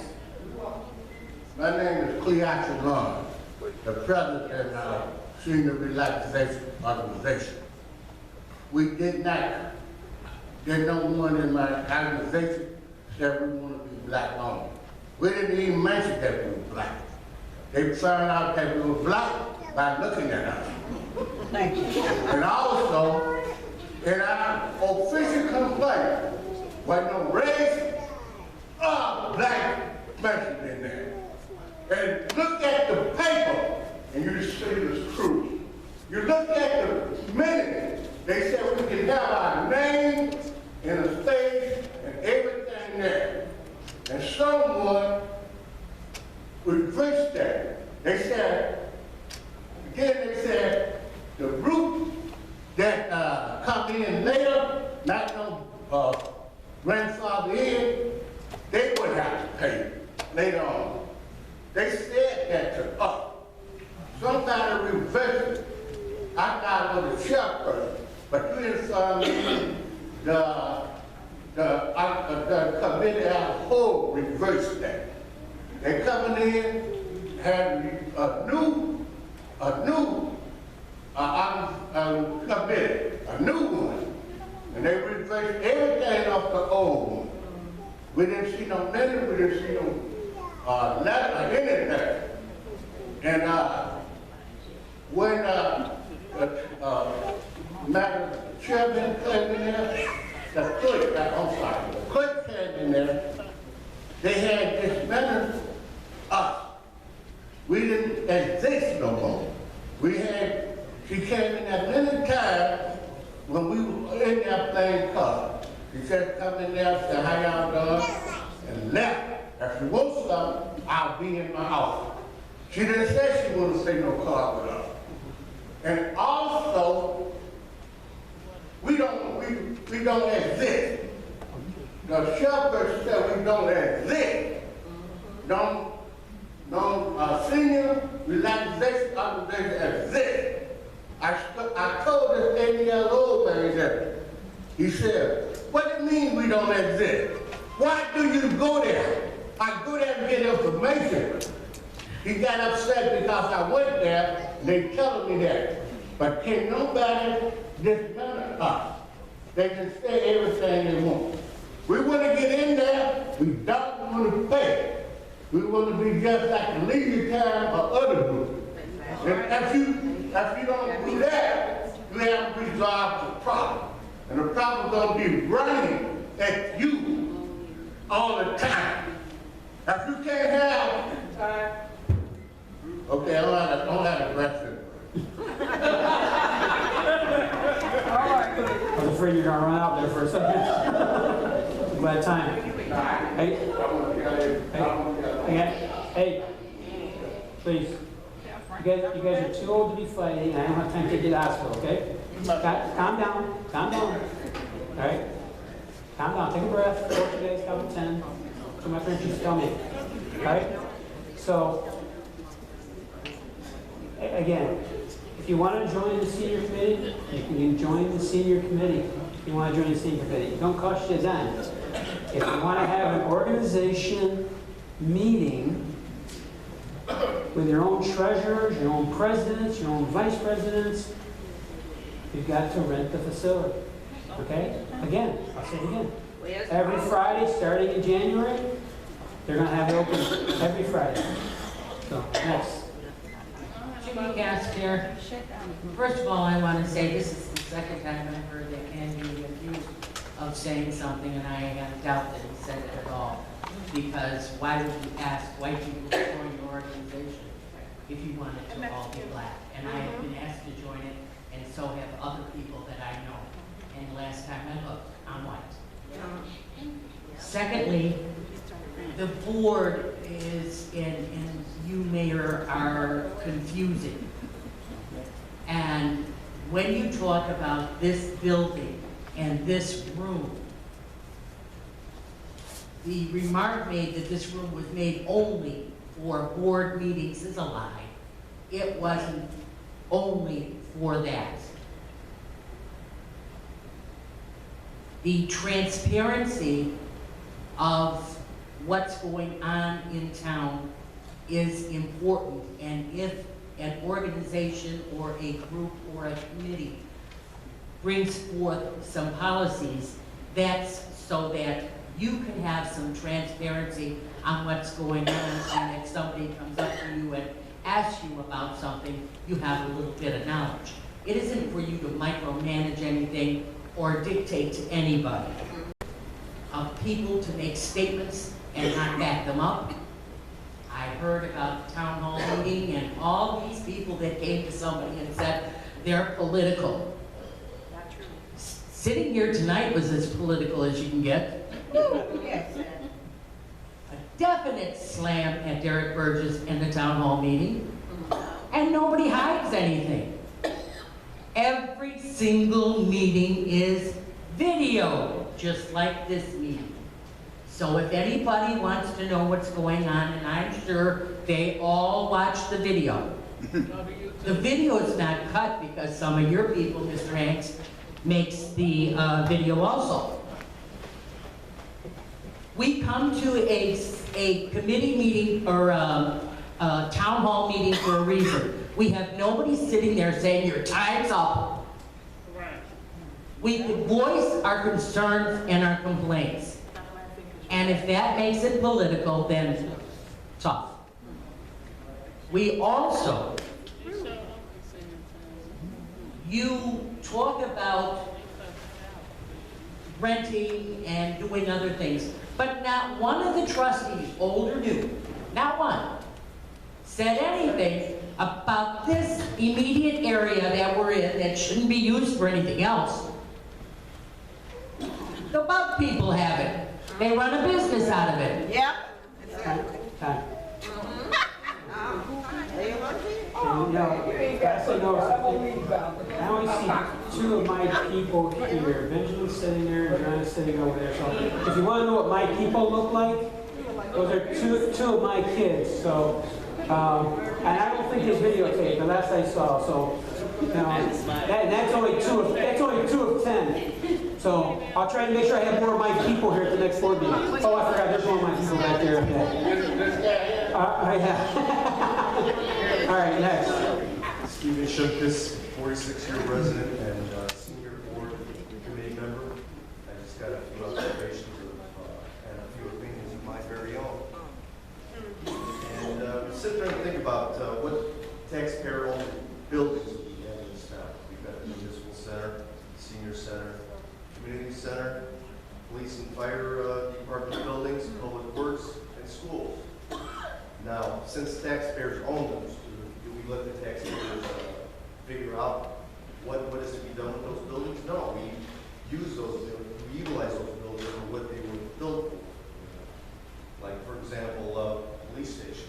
How are the citizens going to decide anything other than police work is to be done in the police station?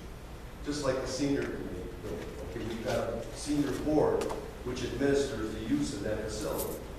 And I'd like to say that the Senior Relaxation Organization has never been recognized as a subcommittee by the senior committee. Now, some people may say that it was, or they say that somebody said, but it has never been recognized as a subcommittee. Because if it was, they would have a sponsor on the senior committee as on their Senior Relaxation Organization, but they don't. Because that guy resigned, and that's why I came on board, because he resigned. And what I would like to see the senior center used for is a Sauk Village senior resident, and for the betterment of that. Because if we start becoming, whatever the people want the facilities for, we become event planners and not committees based on our specific functions. And that's basically all I have to say. Okay, anyone else? Next. Ed Shangle, Sauk Village. I'm confused about Trustee Burgess said earlier about no one uses those rooms back there when he has his town hall meetings. November 18th, I was here and I noticed that a couple of female residents went through there. It's gone for a short period of time, and they came back. One of the ladies sat down and for a few minutes, a short period of time, she acknowledged the fact that in the men's room, the water was running out. And Trustee Tiggs and Trustee Jones got to go investigate. So somebody was back there. That's all I can say. If you were to go on Facebook and look at the website called Little Village Again, well, you'll see November 18th listing, and that's where it's on video. Female residents came out and mentioned that in the men's room, back there, the water's running. Thank God. Kind of curious. Thank you. Thank God. Thank you. Just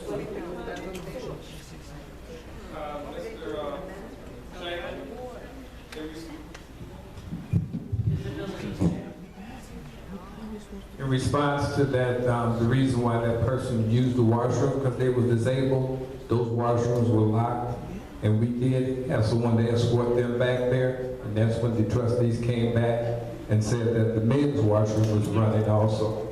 But we do monitor everything that goes on when I have a town hall meeting here, so that you don't, get it misplaced.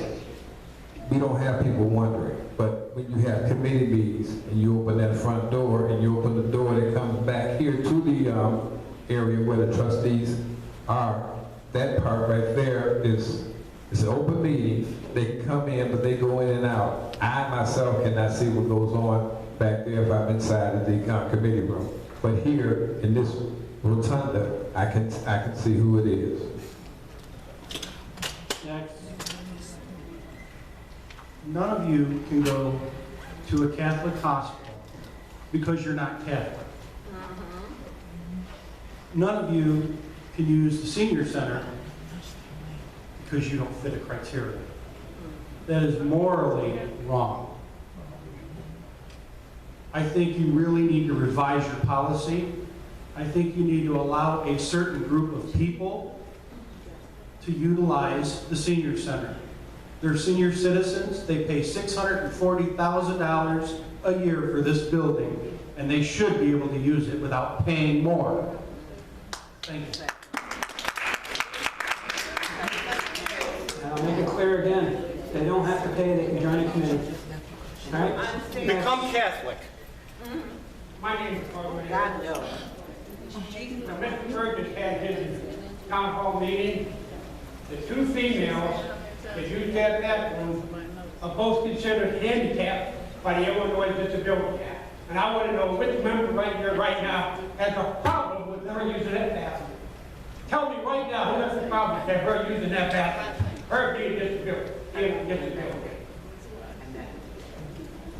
Thank you all. Next. The lady that you're referring to is myself, Zenona Ayers. I live at 2134 Poplar Lane. I have a disability.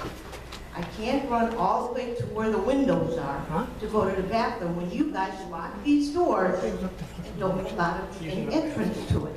Do you want me to run out there and possibly soil myself? No, I don't think you do. And it's disgraceful, it's to lock the doors on the day when we have town meetings. Thank you.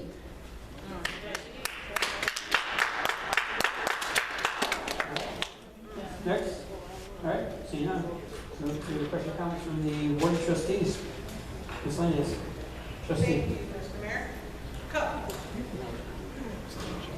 Couple of things. I'll start back from Mr. Wiswadi mentioned the Catholic hospital. You're right. I'm not of the Catholic faith, and they would not be able to turn me away.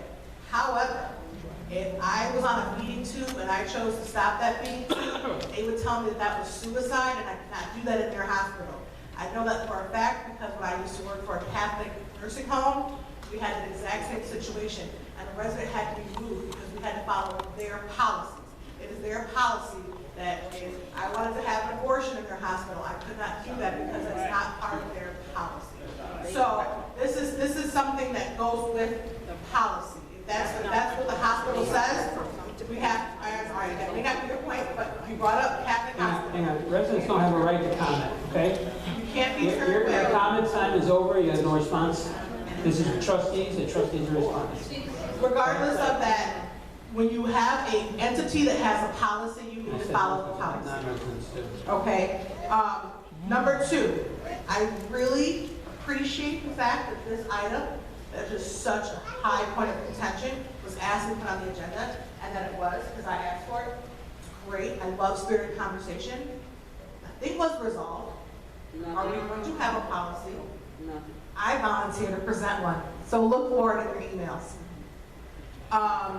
Another thing, it was stated that I created, or it was insinuated, I won't say that it was stated, that there was a personal jab at Trustee Burgess in his town hall meetings. Let me apologize personally. As I've stated before, I have never said that I've come to your meetings. I'm not saying anything about you or your town hall meetings, but if anybody who has been to those meetings or the Meet the Mayors can honestly say that one person hasn't talked about another board member in a negative light, then every person who's told me that it happened is lying. Yep. There is negativity. Yep. There is negativity on both ends. I'm not pointing at that's the Mayor David Hanks, Trustee Derek Burgess. There is negativity. That's why I don't think it should happen in this meeting room. So that you can personal jab to Trustee Burgess, personal jab to David Hanks. And that, again, that's just my opinion. Shop at the Cop program. Due to lack of communication with the school district, we still didn't have the name, so the Shop at the Cop program will not be this Friday. My understanding, Mr. Johnson has been in and out. I'm not sure why, but he has not been able to respond to me as quickly. But we do have a contact now, and we are working to reinstitute the program, and we're looking for a tentative date of December 11th. So I know that I've mentioned a couple different times for if any of the board members want to donate, please let me know. And we're also looking for donations for the Carols, Popo, and more. The budget committee met yesterday, and we are currently reviewing our budget up until the 8th month of the budget year, which is what we're coming into now. We are hoping, we have scheduled our meetings for the first Monday of the month, and so we will be meeting December 7th again. And we're hoping to review that information, and we hope to be able to bring this to the board since we don't have a meeting after the 8th, which is a board meeting. That we're hoping to be able to bring it to you the first committee meeting of January, which is what our findings were. Also, it was discussed for a change of pay for the trustees and the cost savings initiative. I explained that would require a change in the ordinance. So we will be discussing how much further we're going to want to go with that. And if it is decided by our committee to present that, then we will do that at that time as well. And I will be reaching out with the ordinance review committee and our attorneys to create a village ordinance regarding electronically participating in meetings. It has happened before. We've had trustee Benson call in. The mayor has been prepared to call in if needed to participate in meetings. And I know that there's state statute about it, but we don't have an actual ordinance or policy in this village. And due to my current situation, I'm not sure how many meetings I'm going to be participating in, so I want to be prepared that I don't want to stay away from the village. I want to keep my commitment, but if I've got a screaming leader on the home, I'm sorry, I'm not going to be sitting there unless you guys want me to go. So I'm going to reach out with them and see how this can happen and make sure that we're following state statute, we're following guidelines, and in case anybody else is out of town for work or whatever, then we'll have this policy in place. So it is my hope that I can present that to you guys and that we will have that by the end of January. That's all I have. Remember one thing, state statute, you change pay of trustees. State statute says it doesn't go into effect until either the trustees are re-elected or a new person is in that position. Yeah, I did explain that. Okay. Trustee Burgess. I just have, well, I have a few things. I just have one question, Trustee Williams. Are you talking about decreasing the trustees' pay in the next, that would be the next election, correct? There was talk of decreasing, there was talk of increasing, and there was also talk of maintaining the structure similar to how the mayor and the clerk, there's a salary, and regardless of meetings, there's just a flat salary that the person is paid. Yes. So, because part of that was because the first payroll of the month is always slightly higher than the last payroll of the month because as trustees we get paid the first payroll of the month. So if there was a flat amount that the trustees got paid every 2 weeks, there was a discussion on how that would affect the budget. Again, I did state about the ordinance and state statute, so it's not something, like I said, that we're ready to present because I think there's so many little bit of conversation about it. But it was something that was discussed, so I wanted to. Okay, I just wanted to get that part straight there, because as you stated that the village clerk and the mayor, if we have no meetings, they still get paid the same amount. Okay, I just wanted to, since I seem like I'm the elephant in the room, I don't know, but I didn't bring this up, but anyway, the town hall meetings, I didn't want to be arrogant, I wasn't trying to be a bully, but the people attend those town hall meetings on an average of 40 to 45 people each month. And they come out and ask questions, they get a little heated, they want answers, or they discuss things between themselves. As far as politicking, I'm not, and have never sat there and asked anybody to vote for me, to put me in office, or to even talk about that I'm running. And I never even committed to doing any running like that. I just got elected as a trustee to help, as they say all the time, move this village forward. I'm not concentrating on an election. That's 2 years from now. Right now, we got problems, big time problems in this village, and money is one of them. And that's one of the things I'm trying to make sure that we keep focused on the money. No one even talked about it. We just levied $2.3 million. That means your taxes are gonna go up, whatever it may be, is gonna go up. We levied more, we levied 79,000 more than we levied last year. So that's why I said 2.3. It was 2.2, is that 2. Okay. But still, that's what we need to be talking about, not who haven't, what being, why you cannot exclusive and who. This is your money. You should look at where it's being spent, how it's being spent, how's it being added. I do have a problem with it not having money or an increase for crossing guards. When those kids walk out that school and they walk into these streets, those kids are our kids in school. Those kids are our kids on the street, and those kids are our kids when they walk across the street. If you want to increase so we can get more guards. Talk to the District 168 about adding more crossing guards. Maybe we can have a dialogue with them back and forth, so we can have crossing guards at every intersection out here in the village, not just 1 or 2. That's money that we need to talk about what we're going to do, not about who meets where and all this other stuff. I asked, I think maybe 2 or 3 months ago, to have a public comment ordinance, and I just wanted to know, is that going to happen soon? When we have 5 minutes and ask any topic on any question. As you can see tonight, we have a lot of questions. It's 10:30, quarter to 11. A lot of people. That's why you have town hall meetings, so they can at least express themselves and feel better that somebody's listening. Not sit down and let the police chief escort you down. That's what this is for. I think it's very, we shouldn't have, this is not a police state. If a person wants to talk, yes, you're right. Tonight is not the time, all the time to be long-winded. But there should be a time when the people can feel that they can be long-winded, when they can ask questions, with someone to listen and talk to them. Not just talk at them, or not just tell them what they want. Listen to them. That's why that was created. That's the reason why the town hall meetings were created, so the people could have a chance to talk. Mayor, I asked, and I think a couple of other board members asked, and you stated last month, that the senior committee and SRO were going to be on the agenda tonight. That was asked to put them on the agenda. We see now was the reason why it should have been on the agenda, so they could discuss.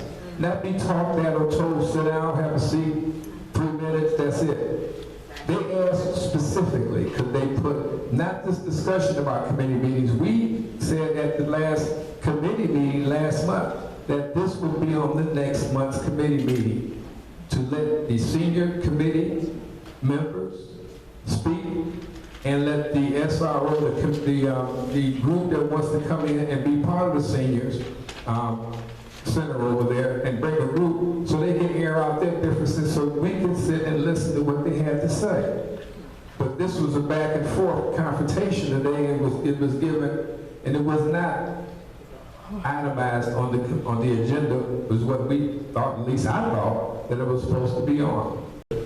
Your decision as far as any new group coming in either has to be part of another group or they have to pay. I'm just asking that you reconsider that. I've asked before things be reconsidered, but I'm just asking right now that you reconsider and that I know you said you met with them. You met with the SRO, and you told them that if they wanted to be a group, they would have to pay. If they wanted to be exclusive, or if they wanted to have, because they're correct. I mean, the people that got up here are correct. There's 3 senior groups here, grandfathered in.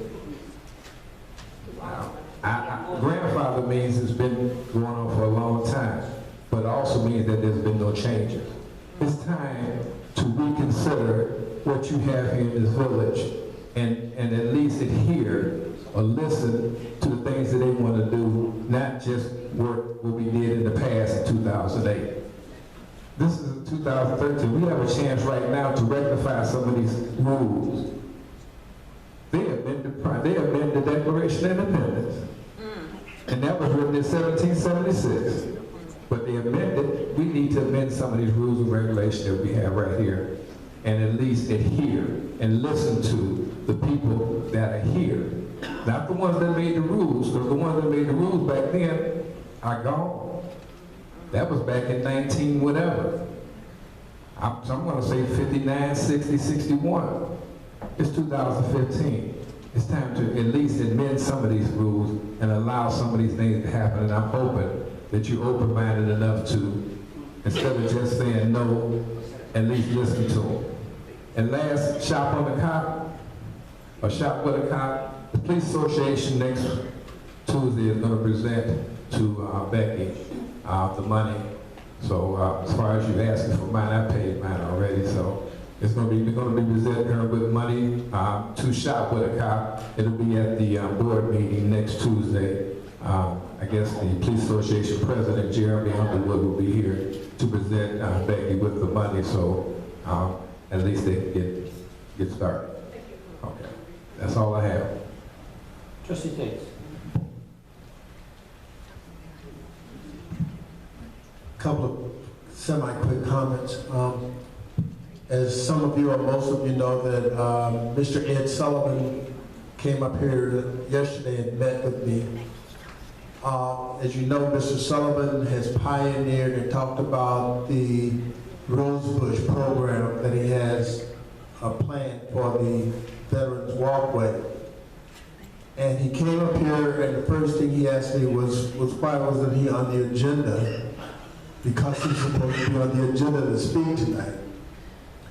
And I advised him that I did not know the answer to that question, but he could send a letter, write a letter to the village clerk who wasn't here at the time, and Mr. Fairman agreed to forward that letter for him to be placed back on the agenda.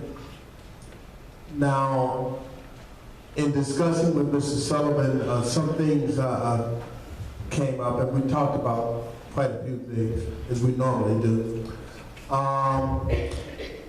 He mentioned, and I think he alluded to it at one of his times in front of us, he's been here about 3 times, I think, was that he attempted to speak with someone on the beautification committee, and there was some fallout, something was going on with that. It didn't materialize. Then he was told he needed a committee to get this thing off the ground, which was not true. Then we find out in discussion yesterday that he was told, the clerk, and correct me if I'm wrong, I think I heard you say that he was going to be on the January agenda. He asked to be on the agenda, but the mayor sets the agenda. The mayor said that he was not going to be on this. What was that about January? That we have another meeting in January where he could be placed on the agenda. Okay. I didn't take him off. And I heard that January he would appear again. If you remember when Mr. Sullivan first started talking about the rose bushes, and I laugh because I don't know anything about rose bushes, he indicated that they had to be ordered by November so that he could receive them in enough time, which was his understanding of why we were going to talk about it tonight, if not last month, so that we can get out his paperwork and get them ordered and whatever needs to be done.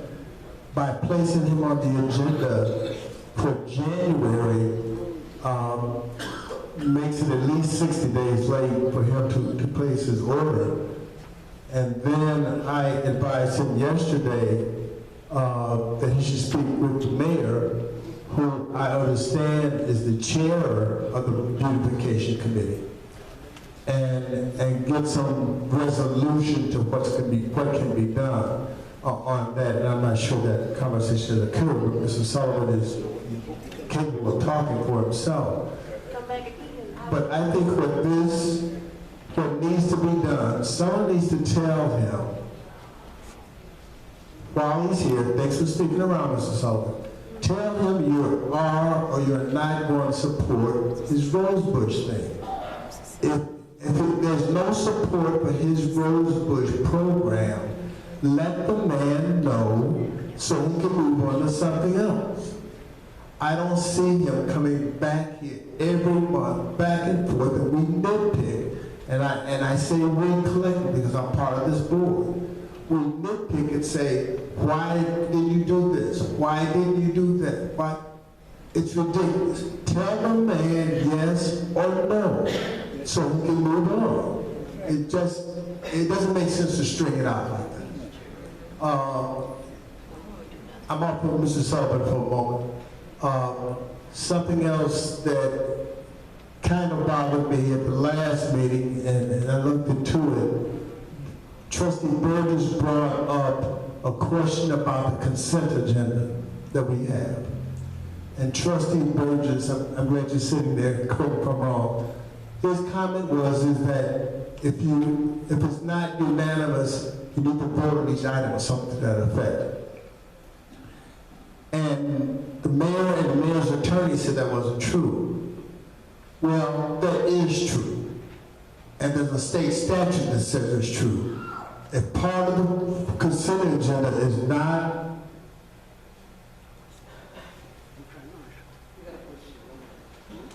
I hope that was a child's school. If someone objects to part of that consent agenda, then that item is supposed to come off and you vote on each item on there. So the information that you were given by the mayor and his attorney was incorrect. And so I just want to make that statement that everything you hear in these board meetings is not true. So do your own research. Look it up for yourself to make sure that what you're being told is accurate. Because it's not, and I'm finding that out every meeting. Every meeting. Look at the taser incident that we just had, where the deputy chief of police was shut down when she tried to talk about the tasers. She had a folder of information that she offered about the tasers. But we as taxpayers pay the attorneys money to draft a policy on tasers when the policy already existed. Do we get reimbursed? Ask yourself that question. So when you're told that something doesn't exist, a taser policy doesn't exist, and I'm sorry, Mr. Fairman, you would have looked into that. When you're told that it doesn't exist and it does exist, there's a problem. So whatever you hear in this meeting, and I don't care if it's from me or anyone else, look into it for yourself. Check it out for yourself. Just don't take anyone's word for it, because this board lies more than it walks. Thank you.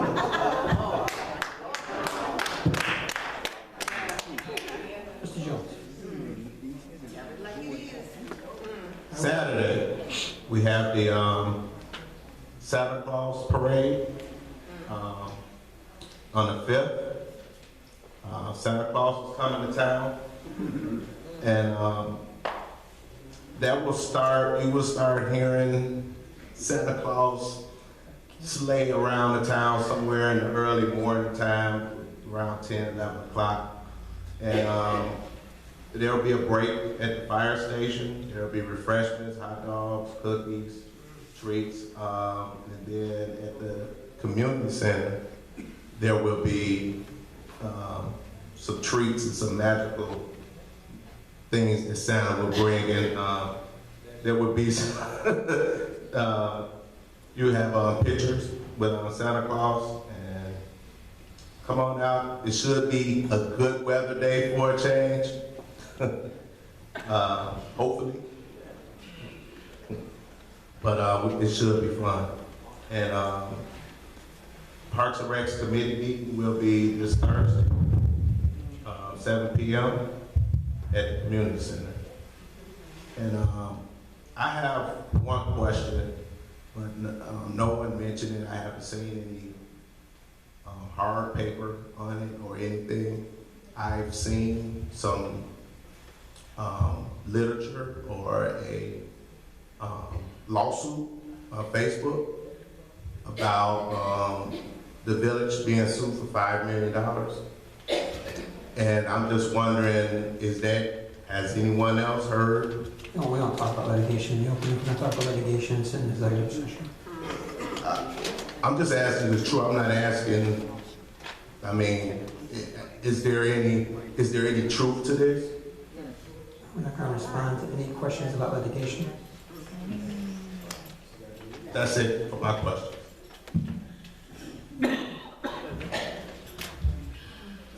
Thank you, Mr. Mayor. Just 2 quick announcements. I want to remind everyone that we'll be having our meeting as we do every month on the second Monday at the fire station at 7 o'clock. Also, for our Block Club captains that's been working very hard this year, and particularly in the month of August and in the month of July, the tag days that they had to make that second annual book bag giveaway, 250 book bags. We're going to combine a Christmas party along with our meeting in December at the fire station. So all the Block Club captains and all of the people that helped to volunteer to make those programs a great success, tag days as well as the book bag giveaway. We're going to have a Christmas party and it's going to be a good one. So you don't want to miss it. I want to invite those people to come and participate.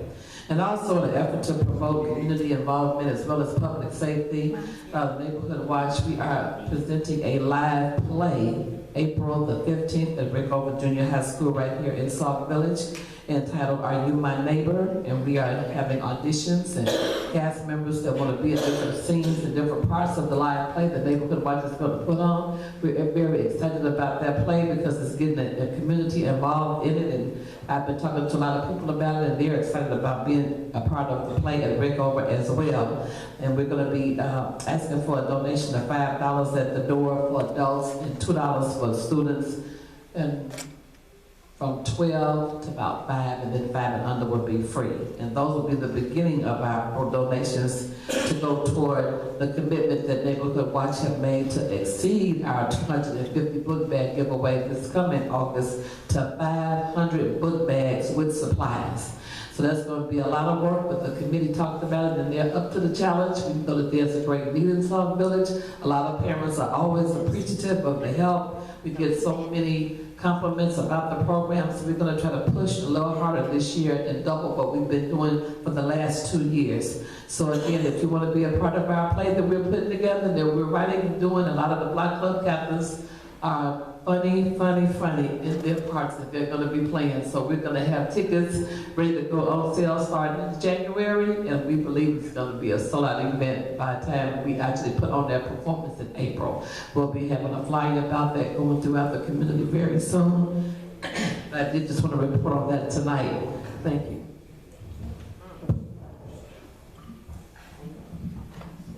Yeah, she thinks she's going to give me this thing. I don't think so. Okay. Chief Goffman has asked me to make one announcement to the public and the trustees tonight, that he has received a phone call from the attorneys that have reviewed the contract, and he said it also spoke with you and the JW, and they have okayed the contract for the fire apparatus that we're looking at. And Mohan is doing the final workup on the figures. And when the state sends their check to us, we will immediately take that check and rewrite another check, deposit it, and write another check to the vendor, and then we deliver it. By doing it up front this way, we can also get another 10 to 15% off of our price. And the couple of ordinances I've been working on for the last couple of weeks, a few weeks, I had them all set ready to present to the committee.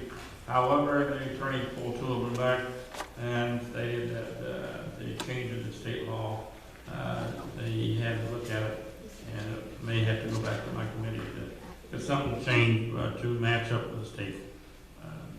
I am planning to have a ordinance review committee meeting in December. We will talk about the ANSLIP, but I will have a meeting. I will come out with a date next week. With that, I hope everybody had a good Thanksgiving.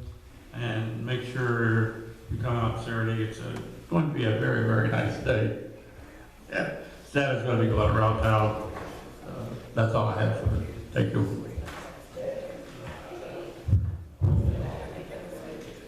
All right, thank you, trustee. All right, a bunch of things to cover here real quick. First of all, in case anyone doesn't know, bathrooms are available. You go straight out, you go to the left and to the right, there's bathrooms. We do make sure the bathrooms are open. I know some people may want other bathrooms closer, so we'll take a look into that. I've said it many times tonight. If you're a senior, you want to join a senior group, Sauk Village has a senior group that you can join. If you have an organization, if you want to hold your own and have your own organization, we have facilities that you can rent. Okay. Sauk Talk is out. There's a lot of things going on. Just kind of real quick, the food basket collection. You already mentioned Santa Claus coming to town on Saturday. Pancakes with Santa at the fire station on December 6th. So we've got that going on. Carols, Cocoa and More. A lot of things going on there in the month of December. So get yourself a Sauk Talk. On Friday from 10 to 4, Dunkin' Donuts is having their grand reopening. So, get down there and support a local business. Kind of like all over the place here. I know there's mention about crossing guards, and I think that if we want additional crossing guards, we should really be talking District 168. What was it last year? District 168 had a surplus of what, 14 million? We had a deficit. So to be able to bring on more crossing guards, again, these are kids going to District 168. I think we should probably really be talking to schools. Again, the schools, one reason why they're not putting any money toward the crossing guards is because they put a bus service in place. Every child has the opportunity to ride a bus to school. So that's why they will put no money down for crossing guards. We've had this discussion with District 168. So, consent agenda, I'm glad the trustee did a little bit of research because he probably needed it. But the consent agenda, that's why every time that I ask when the consent agenda comes up, if there's anything that the trustees would like to have removed or taken off the consent agenda before we go forward. Again, that's the reason for it. So when that comes down for a vote, if they don't ask for anything to be taken off, it's voted as is. So it's glad that at least he's done a little bit of research. I've heard a lot of things talked tonight about meetings and stuff in this room. I just want to make sure everyone realizes, elected officials don't get special attention. I heard the trustees said they're going to continue having meetings, here in this room. It kind of concerns me because, we hear that residents say, these are our facilities, but the trustees, your elected officials also, they don't get any special treatment. If we say a village resident can't have a meeting in here, again, I know Trustee Williams said something about, we kind of differ on the policies, and it's true, we do. But one thing I look at is, although I may not be in favor of a policy, however, a policy would bring consistency. So, I'm interested to see what she's going to bring because it seems that, we're all adults here, but, it doesn't matter what majority say that, we're going to do what we're going to do. So it does kind of concern me that, of that. So, and lastly, I always say I wish everyone could see what in the corner. Yep. I got this lady making faces at me all night, calling me a liar, and it's a senior. It's just hilarious. So if you ever get bored in a meeting, and again, it's almost 11 o'clock. All you gotta do is just look. So, all right, that's it. Ask for a motion. We got a motion to adjourn. Got a second? Is there a second? All in favor, say aye. Yeah. All in favor, say aye. Meeting adjourned.